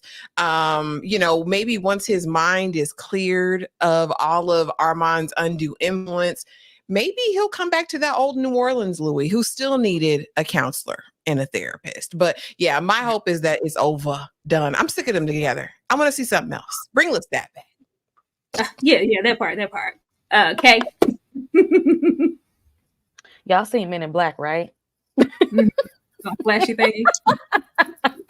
If things don't go the way Armand wants them to go, he can make it go the way he wants to go. Okay? So the way this is going to wrap up is going to be the way that he wants it to wrap up. So I ain't even worried about that. It's going to go the way he wanted to go. He got this. Hey, what about Lestat? He's feeling emotions for Lestat all the way in Dubai in modern 2000s day. What about that? 2020. He loved that man still. But do you see Lestat right now? He ain't in Dubai. We worried about right here. We locked in. See, you think they're gonna make it out of this together? Joe, I just know that this Louis is the most unreliable, because we see that he's not mentally there. He's still hallucinating at this point. Lestat, right? Hold on. I mean, he been unreliable all his life. Because what? But keep in mind, up until the last episode, Daniel was reading from Claudia's journals. Yes. So the most reliable narrator has been Claudia. Okay. Louis, in this mental state, is not reliable. And if you look in the episode, this episode is when he's going along more with the story that Lestat presented back in the day. But again, Louis not in his right state of mind. Louis was more in his right state of mind on that stage when he decided he no longer needs that hallucination, and he wants to be with his, Claudia and whatever life he's decided to live in that time period. This Lestat, this Louis, 2024 Louis in Dubai, not reliable. So that's even more reason as to why Lestat lying out here on the stage. He's just saying anything out of his mouth. Louis done lost his mind again, hallucinating this man, going along with anything that is said. So I don't know. See, like, if there was all of that, especially if it was like in Armand's favor, because he always wants to look a certain light in Louis' eyes. Would he come through with some rebuttals this episode? Like, no, that's not like, this is like, why would he let him? He did in the episode. He said, "Oh well, Lestat was just twisting things in his." That's when I told the shit up. My bad. I did. He did. That's why I'm like, Lestat is a liar out here in these streets. Louis done lost his mind in Dubai. We can only trust Claudia and what she wrote down. And what she wrote down was Louis' version. Okay, that's all I'm gonna say. Well, this is where I'll be like throwing him on the ground and whatnot, because I love you, Lestat. The whole narrative with Antoinette, it was a little truth in it. Like, I went and sought comfort in Antoinette because, you was being cute, ignoring me in your little sunken depression for 7 years. I sought out affection elsewhere and made me, an Antoinette. I was like, you was checking for Antoinette way before now. And it was like, you can go out and do what you want to do too. It's a 50-50 thing. Doing as soon as he went in the woods with the little black army boy, you was out there getting mud on your shoes being a hater. Like, no, it was never that. So this was maybe one of the things that I was like, okay, who wrote that part? It had to be whoever else, because this is not all the way true. But I did like them kind of acknowledging Antoinette as if we would ever give two damns about her. I was like, can we move on? No, don't bring her into this. She has always been a problem. We was happy to see her go when she did. But the things I did like in the story were these things where I thought he was more so telling the truth. We were a happy trio where Louis offered this tussling with humanity and that softer side to Claudia, and he called her an artful predator. Like, she has some of the best things, attributes from me that I would want, not only from me, but as a vampire. She's, she's brilliant. She has a lot of tact. She's a predator. Like, it comes easy to her. She has a lot of qualities. And in this moment, I felt like he was seeing a lot of the things that he loves about himself, or that he wished Louis was reveling in that moment when he was all about his humanity and not feeding on humans. That was in her. She was great. We were happy once upon a time. I thought he was telling the truth here. Ashley? Yeah, I think for a moment, right? I think there was a season when Claudia was just so fresh and Lestat was like, because he even says it, he's like, she was like my perfect vampire. She was like an extension of myself. I saw all these parts of me in her, like what you would really want as a maker, I'm sure, if I'm a vampire, right? And I think for those first couple years that we saw Claudia, once she got her hunger under control, and he taught her how to hunt and do all that stuff. It was like they were besties for a moment. You know what I mean? So I do believe that rendition. And even when Lestat is up there speaking of her, you could tell that it touched him in some way. Like, and I think that there's something, and the book readers will have to fill me in on this, but there has to be some sort of deep connection between the maker and their vampire. We heard it from Madeline, right? Last episode, where she's like, in Louis, I feel her and I don't want to. I don't know her. So Lestat still had to have this connection with Claudia, even if it wasn't really a loving situation. There's a part of him that would always be connected to Claudia in a deep way, just because he's her maker. So yeah, I don't think that was cat from him. Okay. Oh yeah, that part is true. From like in the books or whatever, that even after her death, Lestat did feel that, because he had that connection. So in a way that, Louis felt that guilt after they thought they killed Lestat. Lestat was feeling that guilt about Claudia. And even Claudia said in the beginning, she felt like she was the glue that held them together. She was just like, we had good times together because I was there. Like I helped like smooth things over for a little while. See, was this a lie too? Yeah, I agree with everyone. Like at first, when something's new, everything's always, feeling all hunky dory. But after Lestat realized that, hold on, they out here having secret little mind conversations. I can't even get a clue what the hell going on. And he likes control, right? He likes having Louis' attention. And the closer that Louis got with Claudia, the more he felt that loneliness creep in, that same loneliness that he's forever running from. And that's when the issue started to happen. That's when the break started to take place. And you can't. Louis got to be on top either. Not Louis. Lestat got to be on top either way. So Louis having that connection with Claudia and those mind conversations with Claudia just completely took him out of the three of them together. He said, this can't be. And that's when the jealousy came in. Al? Yeah, I agree with the panel. I think, the novelty of a new little baby vampire was fun, right? It's like, oh, I get to teach somebody something. I get to show somebody how to do something. And Louis is very happy. So maybe that coffin was rocking at night. You know what I'm saying? So like, it was all good because it was something new, right? Something to bring, like, to kill the monotony of their relationship. Now they got this new little baby vampire to look after. And, he was cool with being Uncle Les, right? Because Louis was doing the raising, right? Don't you run in this house, don't you eat no candy. And like, he was raising Claudia, right? But Lestat got to do the fun stuff. He got to teach her how to hunt and hide the bodies and put them in the incinerator and stuff like that. And so once that wore off, he was like, all my shit is sticky and I don't like this no more. This girl got sticky fingerprints on my books and she getting in the way and now I don't like it. And Louis was it was wearing off of both of them. And then poor Claudia had to go by the wayside. And that's where she been ever since. That's all. Let me get this super chat, y'all. Thank you so much, Candace Purnell, for the $4.99. Louis sees people as pawns. Remember, he was a slave owner in the books and a pimp in the show. That part. Thank you so much for that, Candace. Definitely, he can be selfish and the user all in his very own way, but he knows how to paint it as something else. Now, speaking of painting something as something else, I wasn't expecting this. I was not expecting us to go. I don't know why we were going through their whole relationship. I wasn't ready to come back here just yet. This was one of the most impactful moments of season 1. Dropping Louis from the space-time continuum. It was a lot. they were all the way up there. Knives, lions, bears, and diabolical laughter. Now look at here. I don't know what to take away from this. the energy coming off of Louis and Lestat's reflection, I just don't see Louis doing this. Like he looked like a mad person. I was like, this is Louis. With Lestat's narrative, it's pretty much, him trying to refrain, and I was trying to like, don't go there. I'm trying not to whip your ass, low key, because I could do it in a minute.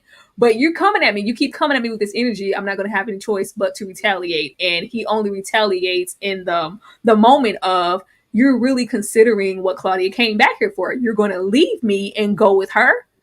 I can't deal with being alone. I can't deal with any of that. I'm going to take you up there and I'm about to drop you. Now, I mean, I was like, why would he paint it in this way? And he's still admitting to the drop. And of course, we're going to get into how it made him feel, but he didn't completely eliminate his actions in the moment. I just, the jokerness coming up off of Louis, I didn't know if I could get into that. Kay, how much of this did you take away from and go, wow, did that happen? Louis was in there yelling like that? Every last bit of it. Every last bit of it. Because think about how he tried. Think about what he did to his own brother. So you wouldn't think that he would go after Lestat when Lestat had him Claudia up for trying to take Louis away, and that because remember that was it. He waited on that couch in that that house coat for 7 years, and as soon as she come back, he went and hugged her, and Lestat hemmed her up. That was all it took for the rage part of Louis to come out. I believe every last bit of this part. Even the part of the zoo, I'm gonna chop your head off and go feed it to the animals in the zoo. He put that on his own brother. What you think he'll do to him over his daughter? What you'll do over your child? But he don't even give a damn about Claudia like that. Look, he had to keep up the scenery. Because remember, this when his sister had just left him. Okay, so he's got to keep it up. He's imagining that he really cared at this point. It's for the plot. L. So this is a very important part of the show for me for several reasons. Okay, let me get the creep out first. Okay, this was sexy to me. I gotta talk to my therapist, mind y'all business. Okay, because when he said, I don't want to fight like this with you, Louis, and then they was fighting, and then he was like, Cherie, like I don't know, something about it. I don't know. Secondly, okay, this is where I realized that I remember that Lestat has a script, right? They have given him a script, and he's staying on script and he's jumping off script. He's staying on script and he's jumping off script. So there's really no way for us to truly tell what is the script and what is the story, because Lestat is weaving them together. Now, I don't think Louis was cackling like them damn hyenas in the Lion King, like they got on this picture. Okay, I just don't see my 7-year-old homeboy doing that. I just really don't see that for him. But I do see him behaving that way in a lot of the other parts. That's what I say. This show makes me not confident in who I am as a viewer, because I don't know what the hell is going on any of the time. But I do remember this part distinctly popping up to me like, girl, don't forget, he still got his lines. And we don't know when he's reading his lines, and we don't know when he's going off script, because they're not showing Santiago. They were showing Santiago for, that was how we knew that he was going off script. But it's not about Santiago right now. We really getting into the story, so we don't know what's tea. But it was sexy. I don't know. It could just be Sam Reid. I don't know what they're doing over there in Australia, baby, but they're cranking out some fine Caucasian men, and I appreciate the continent of Australia. Thank you very much. Oh, I have mercy. Ashley, how did you feel about that space scene, and even floating into this situation here? I broke him. I hurt the only one. I'm sorry. I was like, maybe when them tears started to fall out Lestat's face, I felt everything that he said. I said, he ain't mean it, Louis. He ain't mean it like that. Like At the end of the day, Lestat is super toxic, but I don't buy the Louis that we've been sold in season 1, even in season 2, really up to this point. I think we know that there is a darker side to Louis. I think if everyone's saying that this has been, well, really still from Louis's perspective, I think that this is a calmer, milder Louis that we've been presented with. Now, did he say he was going to chop that man head off and feed it to the lion? He said, I'm going to walk it down the street and feed it to the lion. That's what he said. Did he say that? I don't know. Louis did have a slick mouth, and we've seen pockets of it throughout the entire series when he comes outside of himself and then let me fix it really quick, because Louis is still about appearances, right? And so I'm inclined to think, Lestat's dramatic. Like, again, he's going to overemphasize everything. But do I think that Lestat beat the brakes off Louis on a regular? No, I think this was the first time he blew up. And so I'm wondering, other than the threat of loneliness, Louis, he don't deserve it, but Louis was probably talking that ish. Now, as far as Lestat understanding now the gravity of what he did, I think that this was a sincere apology. I know people were like, Lestat's just a liar. He doesn't, I honestly think he knows he broke Louis. Whatever was good in Louis, I think he knows he broke it. And I think that was him truly taking accountability and responsibility for his part in it. See, how did you feel about the space-time continuum drop and Louis cackling like a hyena and, the I'm sorry from Lestat, because Claudia wasn't buying it. The Lestat apologists on the panel, y'all just be letting Lestat get away with murder, child, and he is a liar. Even though I'll give y'all this, I feel like he's telling the truth about this. I feel like he's telling the truth. Like everyone been saying, Louis is a black man in the 1900s running a brothel who was ready to take his brother to the graveyard, was ready to pop off at Santiago at the dinner table, done yanked the tongue out this man's mouth. I think he bowed it. He said, all right, you trying to try my daughter, I'm about to try you. And that's what I'm saying, y'all. It can't be both ways. He clearly got love for Claudia. If he's ready to yank up Lestat in his own home, at the risk of his own life, right? I do think it's true. I do think this is true. I do think that he was talking a little slick, like, yeah, I'm about to walk that ass or whatever he said down yonder. I can believe this. And I do believe again that Lestat feels bad about taking it there because he probably was holding back up until the point he felt threatened with that loneliness. He has that anxiety, fear of abandonment is a heavy fear, right? From his maker. Threatened with that, he said, all right, I'm about to go all out. You're going to regret leaving me, right? But does it make him any less of an abuser? No, it doesn't. Does it make him, worthy of forgiveness after he done broke this man by his own words? No, it doesn't. So, yeah, I believe what he said in this part, especially considering Claudia wasn't in the room. So she can't give an accurate depiction of what happened because she wasn't in the room. So, yeah, that's what I'm going to say. I believe this part. I'll give it to you, Lestat. You told the truth right here. Yeah, you can come home. It's all right, Lestat. I forgive you. It's okay. You can always come home, baby. It's all right. Do that about being lonely. It was when Louis said, "What you gonna do?" And that was the last straw. I'm gonna show you what I'm gonna do. Leave me, Louis. You going to leave me? That's What about the apology, Kay? Do you feel like he meant the apology?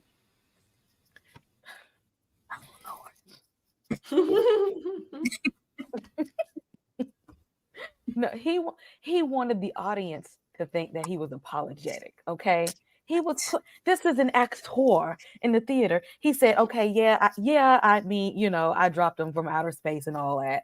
So let me make it seem like I'm sorry. You know what I mean? Just like when Firecracker got up there talking about, I did do something bad, but I apologize and I came to the Lord. Okay.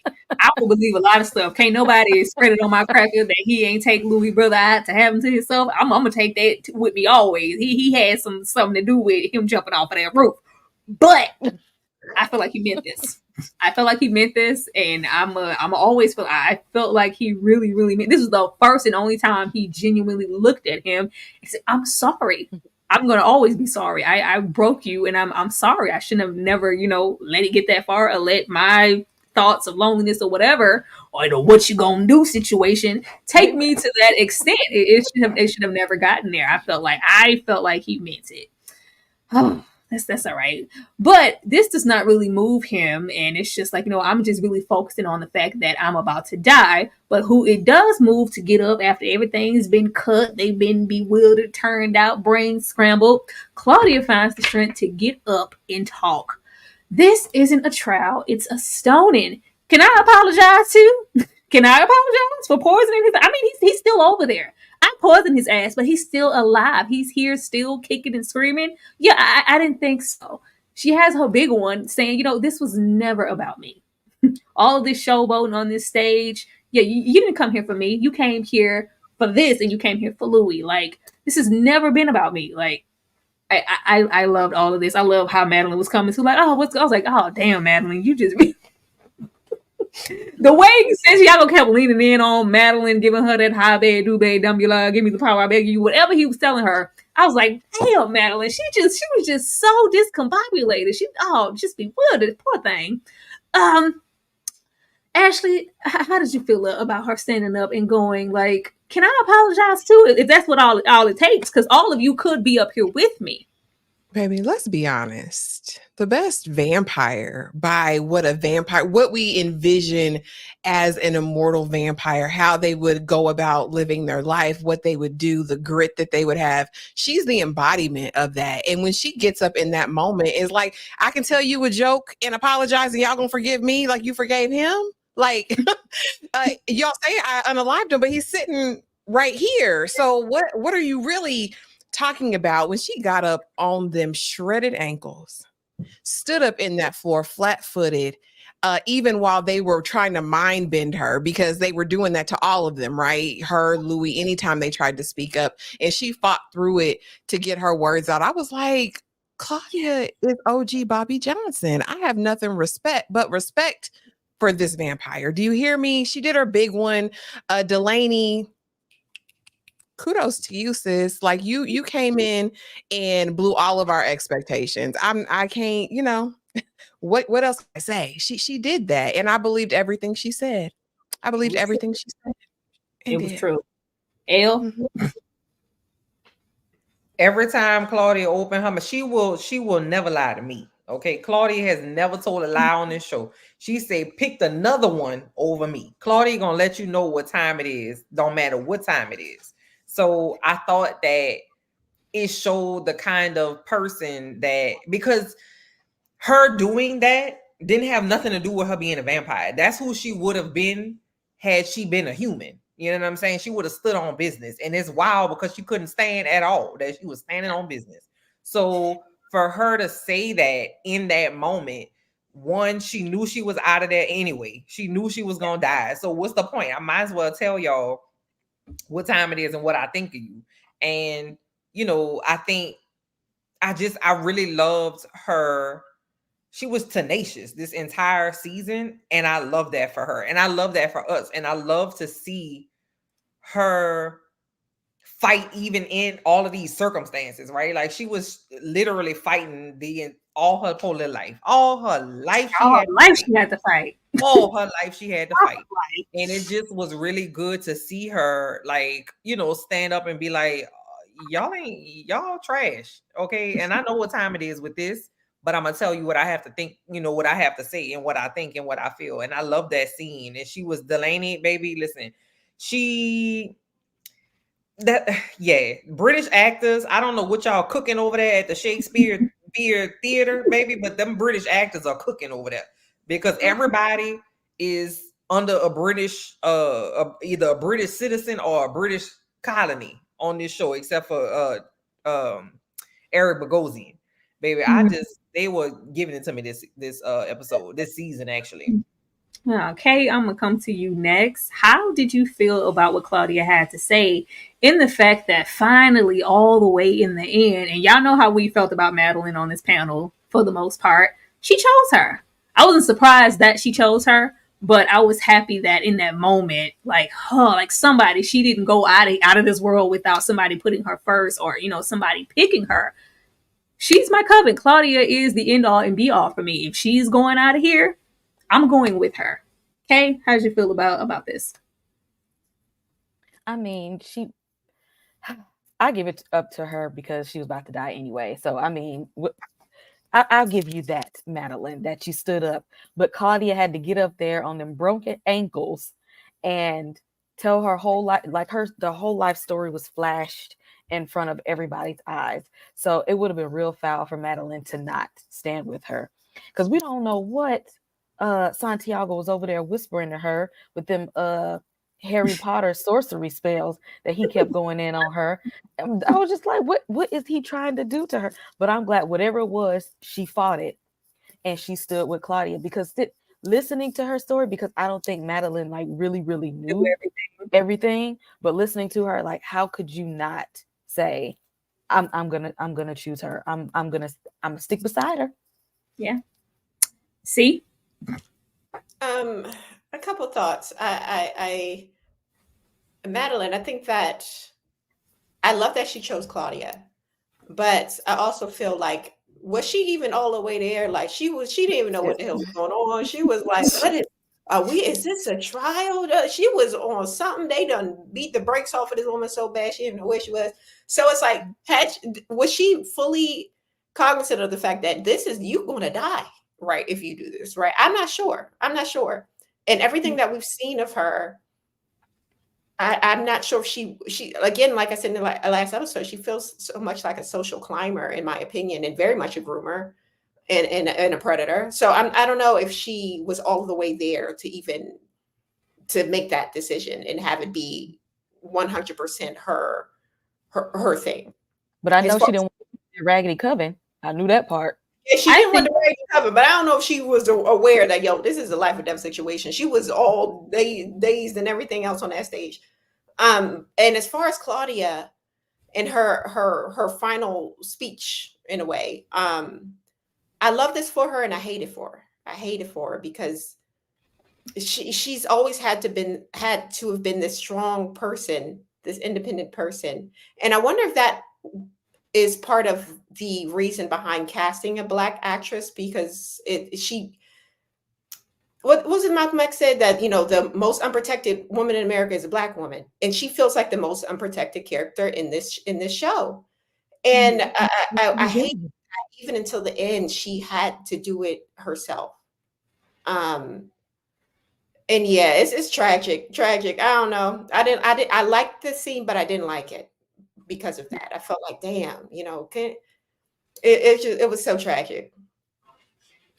Ashley, do you feel like Madeline was all the way there when she chose her? I like to think that she was. From the Madeline that we met to the Madeline that we have now, it seems like once they stopped doing the scrambling, everybody was conscious enough to make decisions, especially with Claudia in the background giving her the okay, like, you don't have to suffer for me. You didn't, they calling her a fledgling. You can go and be with the coven and, live the rest of your life. Like, you don't have to die with me. And she chose to anyway. I felt like she made the choice consciously. I don't know. C said no. Ashley? Madeline was fully cognizant, I think, of what was going on in this moment, right? Before, she was nodding like, what's going on? But they took time. They broke it down to her like, listen, you can join our coven. You didn't know. You're ignorant to everything that's going on around you. And Claudia even says, like, go ahead. You don't have to roll with me. I know we going down bad, right? And she says, you are my coven, Claudia. And again, you know how I feel about their relationship. But in that moment, I was grateful that Claudia finally had someone choose her and ride for her when it came down to it, right? With no limitations, because Madeline, we knew, and even Armand recognized it, that she would have been an exceptional vampire herself. She had all the makings. Like, he was lightweight, like, oh, okay, I'm not going to turn you, but you might actually make a decent vampire. And I think she knew that because she had already fully embraced her vampirism. So for her to choose Claudia in that moment versus immortality is huge. I mean, It's huge. A huge sign for Claudia. And I'm glad she got that, honey. But when she looked at them audience members, And Claudia said, take off your top hat, sis, or bro, whoever you are. Because I want to remember all y'all faces. I was like, get them, Claudia. Get them. All of them. All of them. Elle, how did you feel about Madeline choosing Claudia? Somebody choosing her for the first time in her life. Let me see. Elle? Let me see. I think Elle is muted. My bad. I couldn't get my mute off.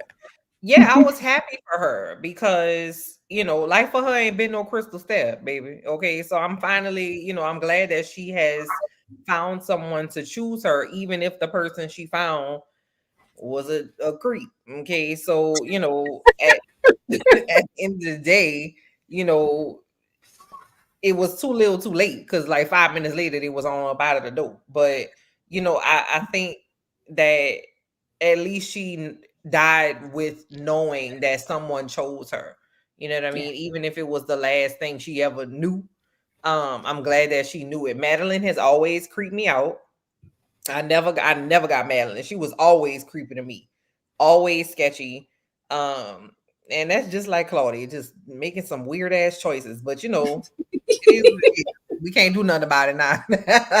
we at the fume. So, it's cool. But I'm glad she had that little moment at the end with her little yellow dress on, child.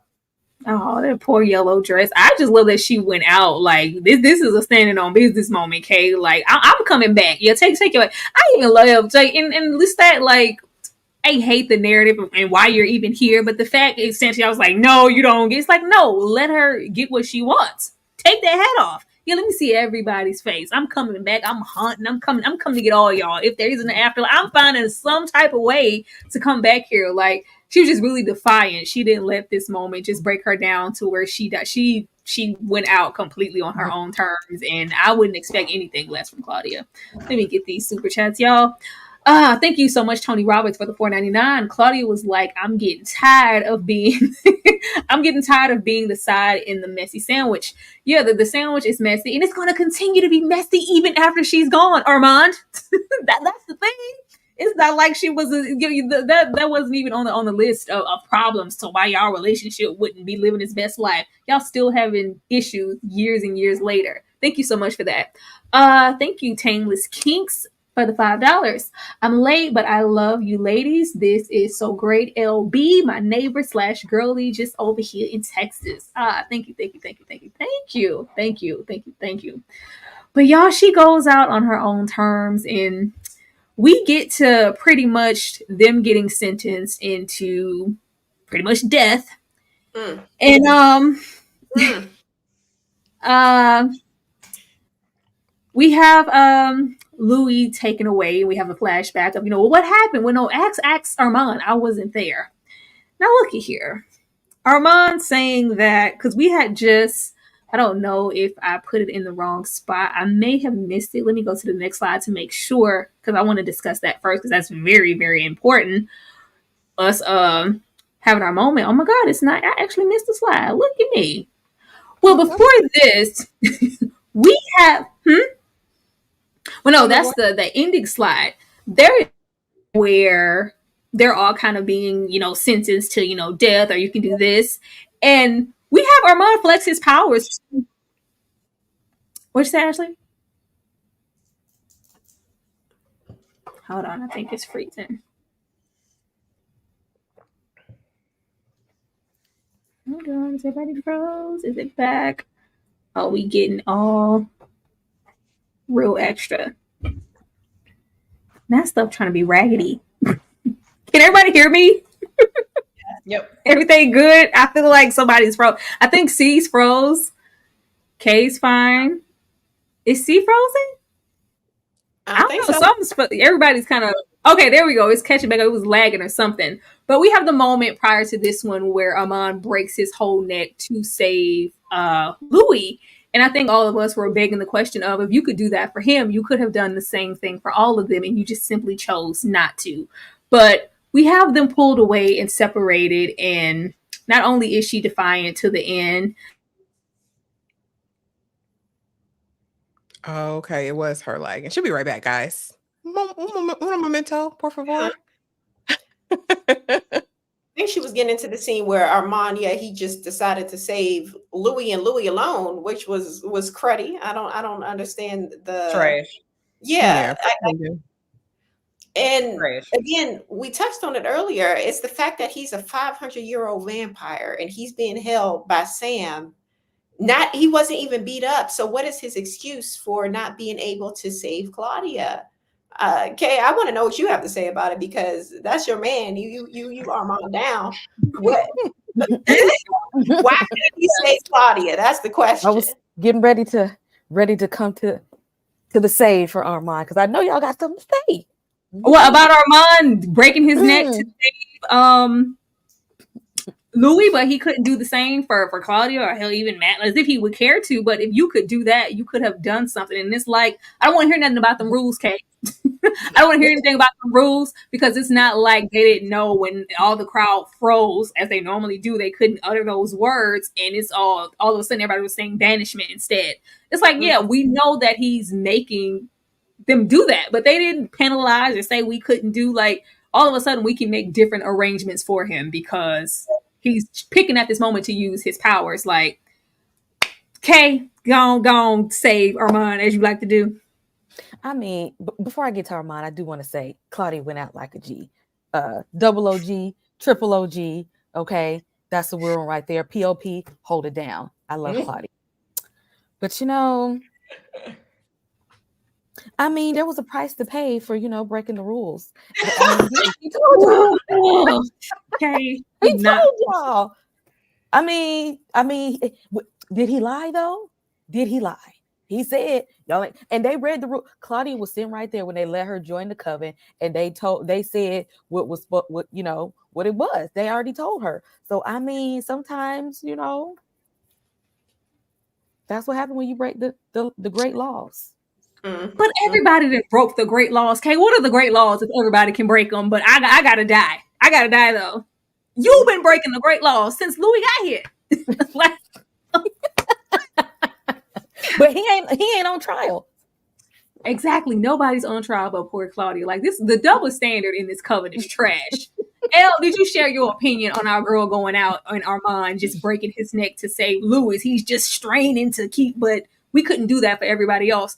Armand could have shut all of that down if he wanted to. He could have. And I know that, Armand is inherently selfish, right? He knew what he was doing the entire time. He was probably, like sitting in that little box, like charging himself like an iPhone. He was like, I already know what I got to do. And I already know the time going to come and I got to use all my strengths. I got to save up my energy so that I could do this. But it just pissed me off. And then I was like, Louis, can you say something? Like, what you gonna say, Louis? Can you not get her included, Louis? Like, it was just ridiculous. Like, I was like, oh man, if you could have did that for Louis, you could have did it for Claudia, but obviously he doesn't want Claudia, but it's still, I didn't like it. I didn't like it. It was unfair. And I'm always going to root for the girls. And if you do it for Louis, you need to do it for Claudia. And he didn't. So Armand is on my SHIT list for that, because she could have been here wreaking havoc today if you would have just faced your front and stood on business. But no, you want to be there with your nice hair and your nice little outfits, looking all cute in a box, doing nothing and pissing me off. Front row seat. Well, Elle, how did you feel about Lestat pretty much being the last person she saw in the window? I don't like windows I love her going out on that song, because we knew what that meant in the play when they even wrote that script for her. They've been playing in this from the beginning. But how did you feel about Lestat just looking on her like, oh my, like she's dying? Like, he looked like, oh damn, like that's messed up. You know what I mean? It wasn't like he was like, oh no, my daughter, niece, cousin. Like, it wasn't, he wasn't devastated, but he was like, oh damn, Claudia, I knew it was gonna happen, but I'm just so sad. You know what I mean? That's what I thought too. He let's be real. If I got to see something on the way out the door, it might as well be Lestat, baby. That's a nice little view to have on the way out the door. Look at his hair in this picture. Baby, look at his face. You look at his jawline and his chin and his eyeballs, baby. He looks so good. I was like, I would love to see that on the way out. If I could see that, that would make my little transition a little lighter for me, I think. And I thought it was just like him also, I don't want to say proud, but just like Claudia being defiant and standing in who she is, even in the face of death. That's something that Lestat would do. I think he was kind of still seeing himself like, oh, like my baby. But yeah, you did try to kill me. You got to go. We still got to follow these rules when it's convenient. Ugh. Yeah. Ashley. I'm sorry. I was real muted, real bad. Okay. So your boy Armand sitting in that box like he was on the toilet, pretending to strain to make that audience do the thing that he said. We know it doesn't take you all that, Armand. We know it doesn't require, all my strength and energy. Armand, somebody said it in the comments. He sits on a throne of lies. He is the father of delusion and confusion. He is a menace to society, all things human and vampiric. Like, if Armand said it, if Armand said, Ashley, the sky is blue, I'd have to go out there and check because I don't trust anything he says or does. This was all his master plan and design. If he wanted to save all them, fly them to Switzerland, he could have done it in an instant, in a moment. He could have frozen time and did it if he wanted to do it. But this has been his design from the beginning. Again, this really still is Louis' fault. Louis knew, he was hip to them. Should have told Claudia, like, listen, don't take them O's, Claudia. This is a dangerous situation for you, sis. Like, go on and leave right now. Or better yet, after they turn Madeline, baby, stay gone. Don't ever come back. We turned you. You good now. Don't ever come back. So I blame Louis and I blame Armand, but Armand is the master manipulator. As far as Lestat and saying goodbye, I think it was literally just him feeling that as a maker. Again, she tried to take him out. There's no love lost between them at all. In terms of he ain't love her like that and she don't love him like that. But he was her maker. And I think there was part of him that still felt that, you know what I mean? So yeah. I thought it was wild that Claudia came back after Madeline was made in the first place. That was wild to me because you would have had to find me. You would have had to go out of your way to find me. That girl went back and went 4 blocks down from the Coven to have dinner. Girl, what for what? Like, I just don't understand that. And then it was like could Armand and Louis not go to Claudia? Can y'all not travel to them? Why would you go back to the epicenter? That was wild to me. So Claudia made some sketchy choices because Louis did tell her though, I don't think you should get down with this Coven, sis. This Coven don't seem like the best choice for you right now. But Claudia gonna do what she want to do. And once again, RIP to a real one. See, did you share your opinion on this situation yet? No, but I will say that I wonder why Lestat. Why does Lestat get the last gaze as opposed to Armand, who could have saved her, as opposed to Louis, who has been her father, brother, uncle, everything. It makes me wonder why him. And I do love the fact that she goes out with the song, because in the play, she was this caged child. It ends very morbidly like this episode. And she doesn't like windows when they're closed, and she opens them and becomes free. And now in death, Claudia is free. So I like the symbolism there. But I'm like, why Lestat?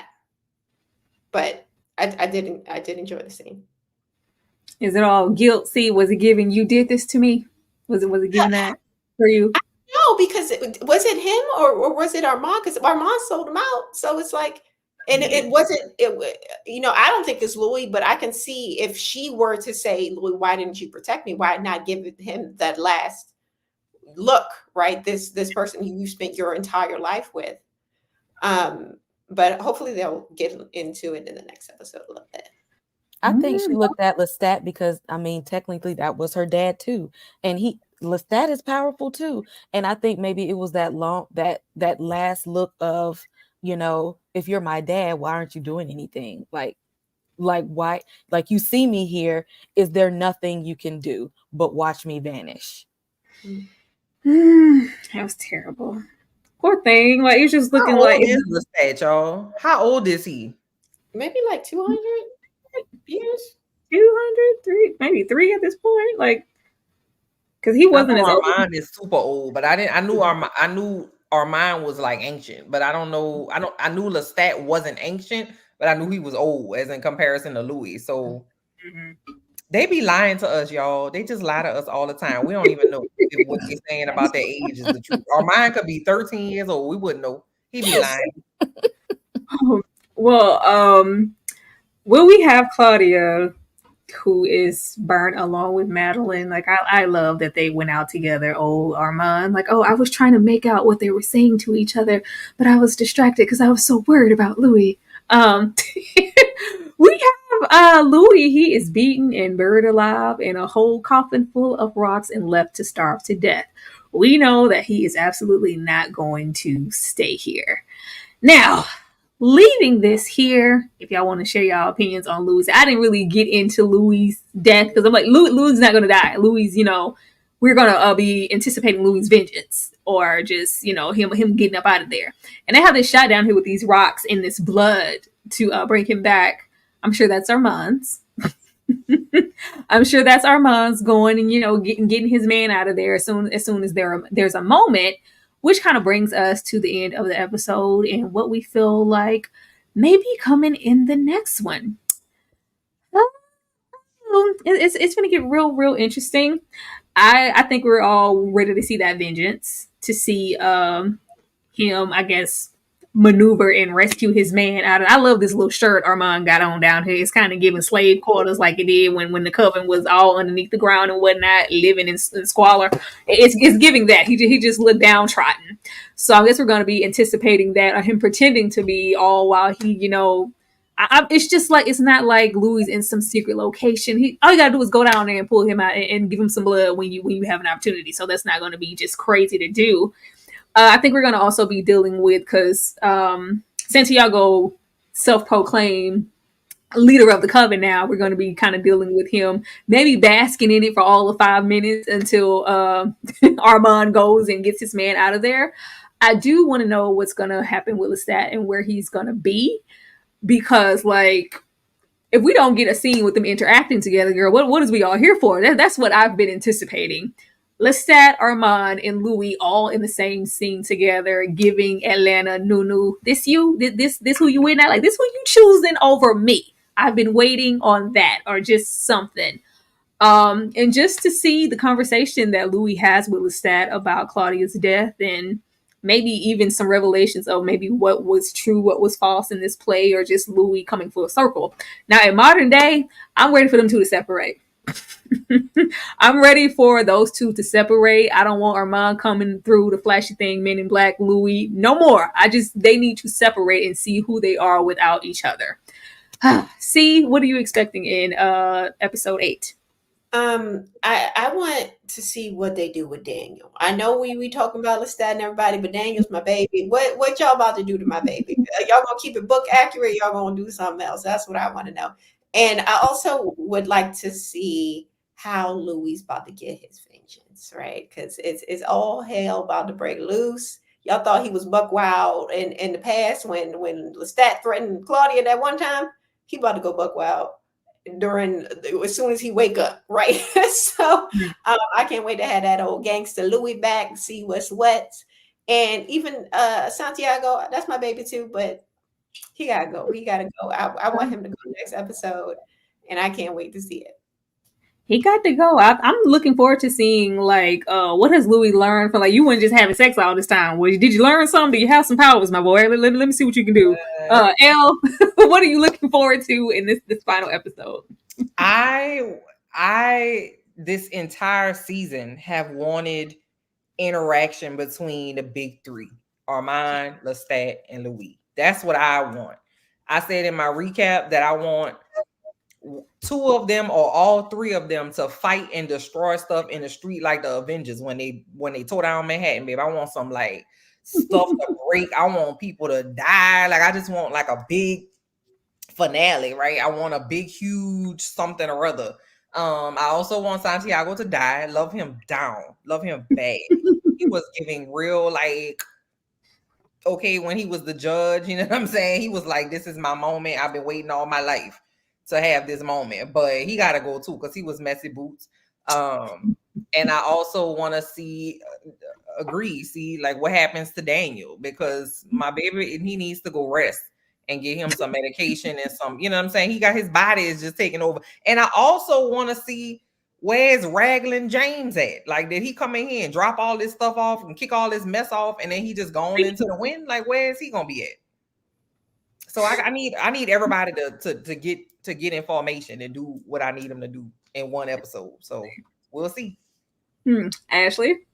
I want to see him burn it all down. Burn Paris to the ground. Paris is burning, honey. That's what I'm ready to see from Louis. I want to see this real Louis come back. I want to see him come to himself present day. You know, and I would love, I don't know if we'll get the big three interaction, but I would love to. And I hopefully for once, okay, maybe narration switches in this last episode and we get a truth that we were not privy to before. Ooh. Hopefully Armand's true nature. You know what I'm saying? I hope he just gets exposed in this last episode. That's what I hope. And I want to know what's going to happen with the real Reid, because Armand is already on his tail. So I hope he's not feeding from him when we open up the episode or hunting him. That's what I hope not. But yeah, burn it down. Burn it all down. Okay. Somebody said they need for Santiago to spin in his cape a couple more times before they take him out. He got to twirl one or two more times. I would like to see what the Talamasca is really up to. Like, what were y'all really planning by feeding Daniel those pieces of his memory and putting stuff in his encrypted computer? I need another Reid reveal at the end, and I'm ready to see Armand come play Captain Save-A-Ho. Let's get it. Another Reid reveal. I do. I just want a reveal of Louis just being a straight asshole. I'm sorry. I want to be like, Louis been lying this whole time. I'll be like, see, but they probably won't do that. Louis has not been lying this whole time. But I do want them to have a big aha moment like they had in that first season when the real Reid decided to fly up. Let's see. Thank you so much, May, for the $2 super chat. Lestat seemed proud of Claudia's defiance. It could have definitely something about it was kind of given. That's my baby, but you gotta die. You gotta die. Thank you so much, May, for the $2 super chat. We appreciate it. See what else we got here. Make sure I get everybody. Thank you, the Black Panther, for the $5.99. Armand, Armand, no. All the names, right? Were you silent or were you silenced, Oprah? It's very much that, all these aliases he going by. Like, this could be all different types of Armand. We just really don't know. Like, who's the real you? Thank you so much for that $4.99. You make sure that I do not miss anybody. Is that everyone? I think that's all of them. If y'all see any chats I'm missing, let me know. I think I got everybody. Okay. Did I? Okay, no, I got one more. I got one more. Thank you, Tony Roberts, for the $4.99. Did you see Louis still keeps being in rocks? He does, them feet. In presents like the ones that he was buried in. Chill. I feel like, speaking of mine, probably put them rocks there. It's probably something sprinkled on them rocks. keeping him in the days and keeping him held down to that little palace in Dubai. It's probably something. It's keeping him attached to the high rise. Thank you so much, Tony Roberts, for the $4.99. Let's see, make sure that is everybody. Oh, y'all have been great. Y'all have been great. We have, stayed here a little bit longer than usual, but hey, it's more of you guys here than usual, so I'm always here for that. Let me go ahead and thank you guys for being here one more time, and we are going to come and let you guys know where you can find the ladies and go and support everybody that you saw here on this panel. I will be right back. He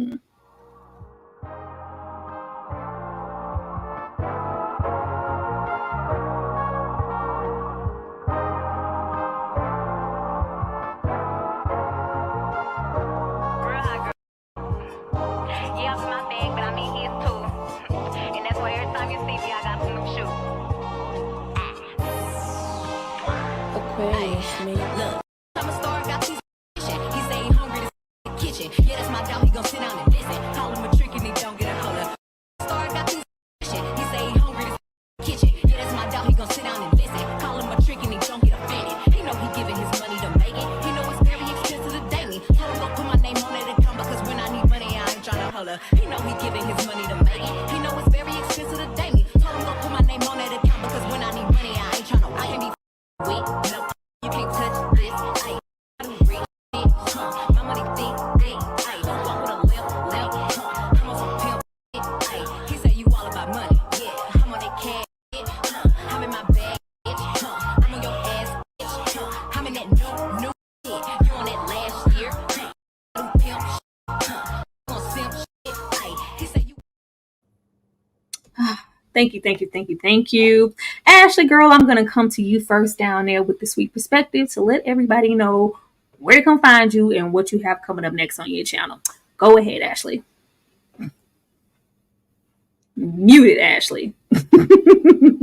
To keep it cute because I'll be running my mouth the whole time. But y'all already know, come on over to the channel, subscribe, hit the notification bell so that you never miss anything. Next, we have The Boys, Friday night, same place, same time. I'm covering House of the Dragon. We do a live every Monday night, which is super fun as well. Also doing The Shy, Power Book 4. I'm doing everything. Presumed Innocent. There's something for everyone. So feel free to come on by, join the community, be a sweet pea, all the things. And of course, Tyra, thank you for hosting. Thank you for the mixes, honey. Thank you for helping us honor Claudia on tonight. We appreciate it. Absolutely. You guys, this is what Ashley's channel looks like. I need to refresh this one because I think Ashley just about at 3K now. It's moving real quick. Y'all really been supporting my girl heavy with this interview with the vampire. Help her get to that 3K even quicker and support her on her channel and everything that she does. Remember that everybody's link is down there in the chat, but this is what Ashley's channel looked like. Let me take this off, and I am going to come to L Boogie next down here in the corner to let you guys know what she has coming up and where you can go to find her. Go ahead, L. Okay, so thank you, Tyra, for having me. It's been a blast. This was so much fun. I am doing on my channel, Interview with a Vampire. Gonna wrap that up. I'm doing House of the Dragon, all the drama, all the mess. I'm gonna start covering The Bear, which drops Thursday, I believe. And then something else. I can't ever remember what I'm gonna cover because my mind is the wilderness child. But please come to my channel if you haven't subscribed. I would love it if you would support me on my channel. I just hit 9,000 subscribers like the other day, like yesterday or so. So I'm super excited about that. But I appreciate all the love and support that everybody has given to me, especially my girl Tyra. Please subscribe to my channel if you haven't. And it's buku fun over there. I have a dog. She pops in from time to time. Her name is Blue Chicken Nugget Miles Morales. And she is my co-host from time to time. So if you love dogs and movies and TV shows, I'm your girl. Most definitely. Y'all get over there and get over there 10K. She right there. She right there. 10K on YouTube is a very, very major milestone. You guys be sure to get over there and help her out and support her in every little thing that she does on the Watch With Me LB channel. Thank you so much, L. Kay, I am going to come to you next to let the people know what's going on over there with their Horror and Hooch podcast and also The Fifth Wall. Go ahead, Kay. I need you all to go ahead and hit that subscribe button. Okay. If you need movie recommendations, horror, sci-fi, superhero, look, we got you covered.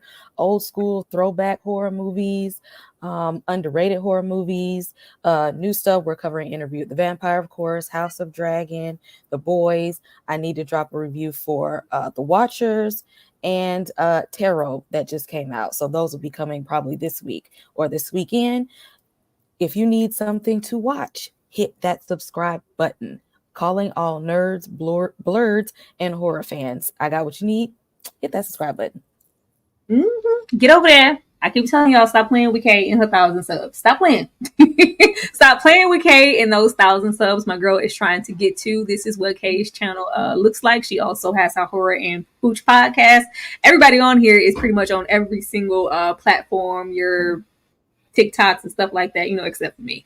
But everybody else over there, go over there and support everybody. Please, please, please, please, please. Thank you so much. And last but not least, See the Superior. I am gonna come to you. Let them know what's going on that Superior tip. Go ahead, See. All right. So thanks, Sarah, for hosting. I am on YouTube, y'all. I'm on TikTok. I'm on the Instagrams. If you enjoy My Adventures with Superman, little anime slash comic book reenaction. We're going to be talking about that on my sister channel, Unpopular Review Entertainment, Thursday. Also, I'll be dropping a book review. If you guys do nothing else, go read Home is Where the Bodies Are by Geneva Rose. Fantastic book. Finished it so quickly. I'll be reviewing that on my TikTok, and I'll be posting that on my channel as well, my YouTube channel. And check me out on Instagram if you're interested in character battles. The next battle I have with my co-host Bad Guy Jack. We're going to be debating who will win the fight. Mario from Super Mario versus Shadow from Sonic. You let us know who you think would win that night. But yeah, thanks so much. Check me out on YouTube. Give me to 500 subscribers. Please do. And I'm gonna go with Shadow, because why not? Shadow. But you guys, this is what See the Superior's channel look like. Once again, get her to those 500 subs and eventually that 1K. The girls need your support. Get over there and do that. But you guys have been amazing. Like, Lord, we covered everything. And be sure, you know how y'all showed up here all cute this time? Show up for that finale episode. Not only will we be recapping it and living our best life and showing out because it's the last time we're going to be able to talk about the show, we will be showing up in our best cosplay. Before we jump off of here, has everybody decided who they're going to be and who they're showing up as in this finale episode? I'm, of course, going to show up as Lestat.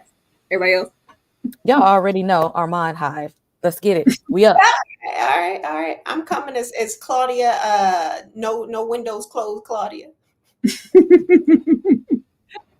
I'm gonna be my hometown homeboy Louis. I gotta hold it down. He disappointed me this season, but I'm gonna go ahead and be him when he got his ass beat at the courthouse. So that's gonna be fun. And Ashley? It's a surprise. It's a surprise. It's a surprise. Changes often. So yeah, it'll be a surprise, but I'll be somebody, y'all. Just be ready. Be now ready. I don't know. All I'm gonna say is keep your expectations low for my Armand. I mean my Lestat. Okay? Don't be up here being cute. Don't be cute. I'm gonna do what I can do with what I got. You know what I'm saying?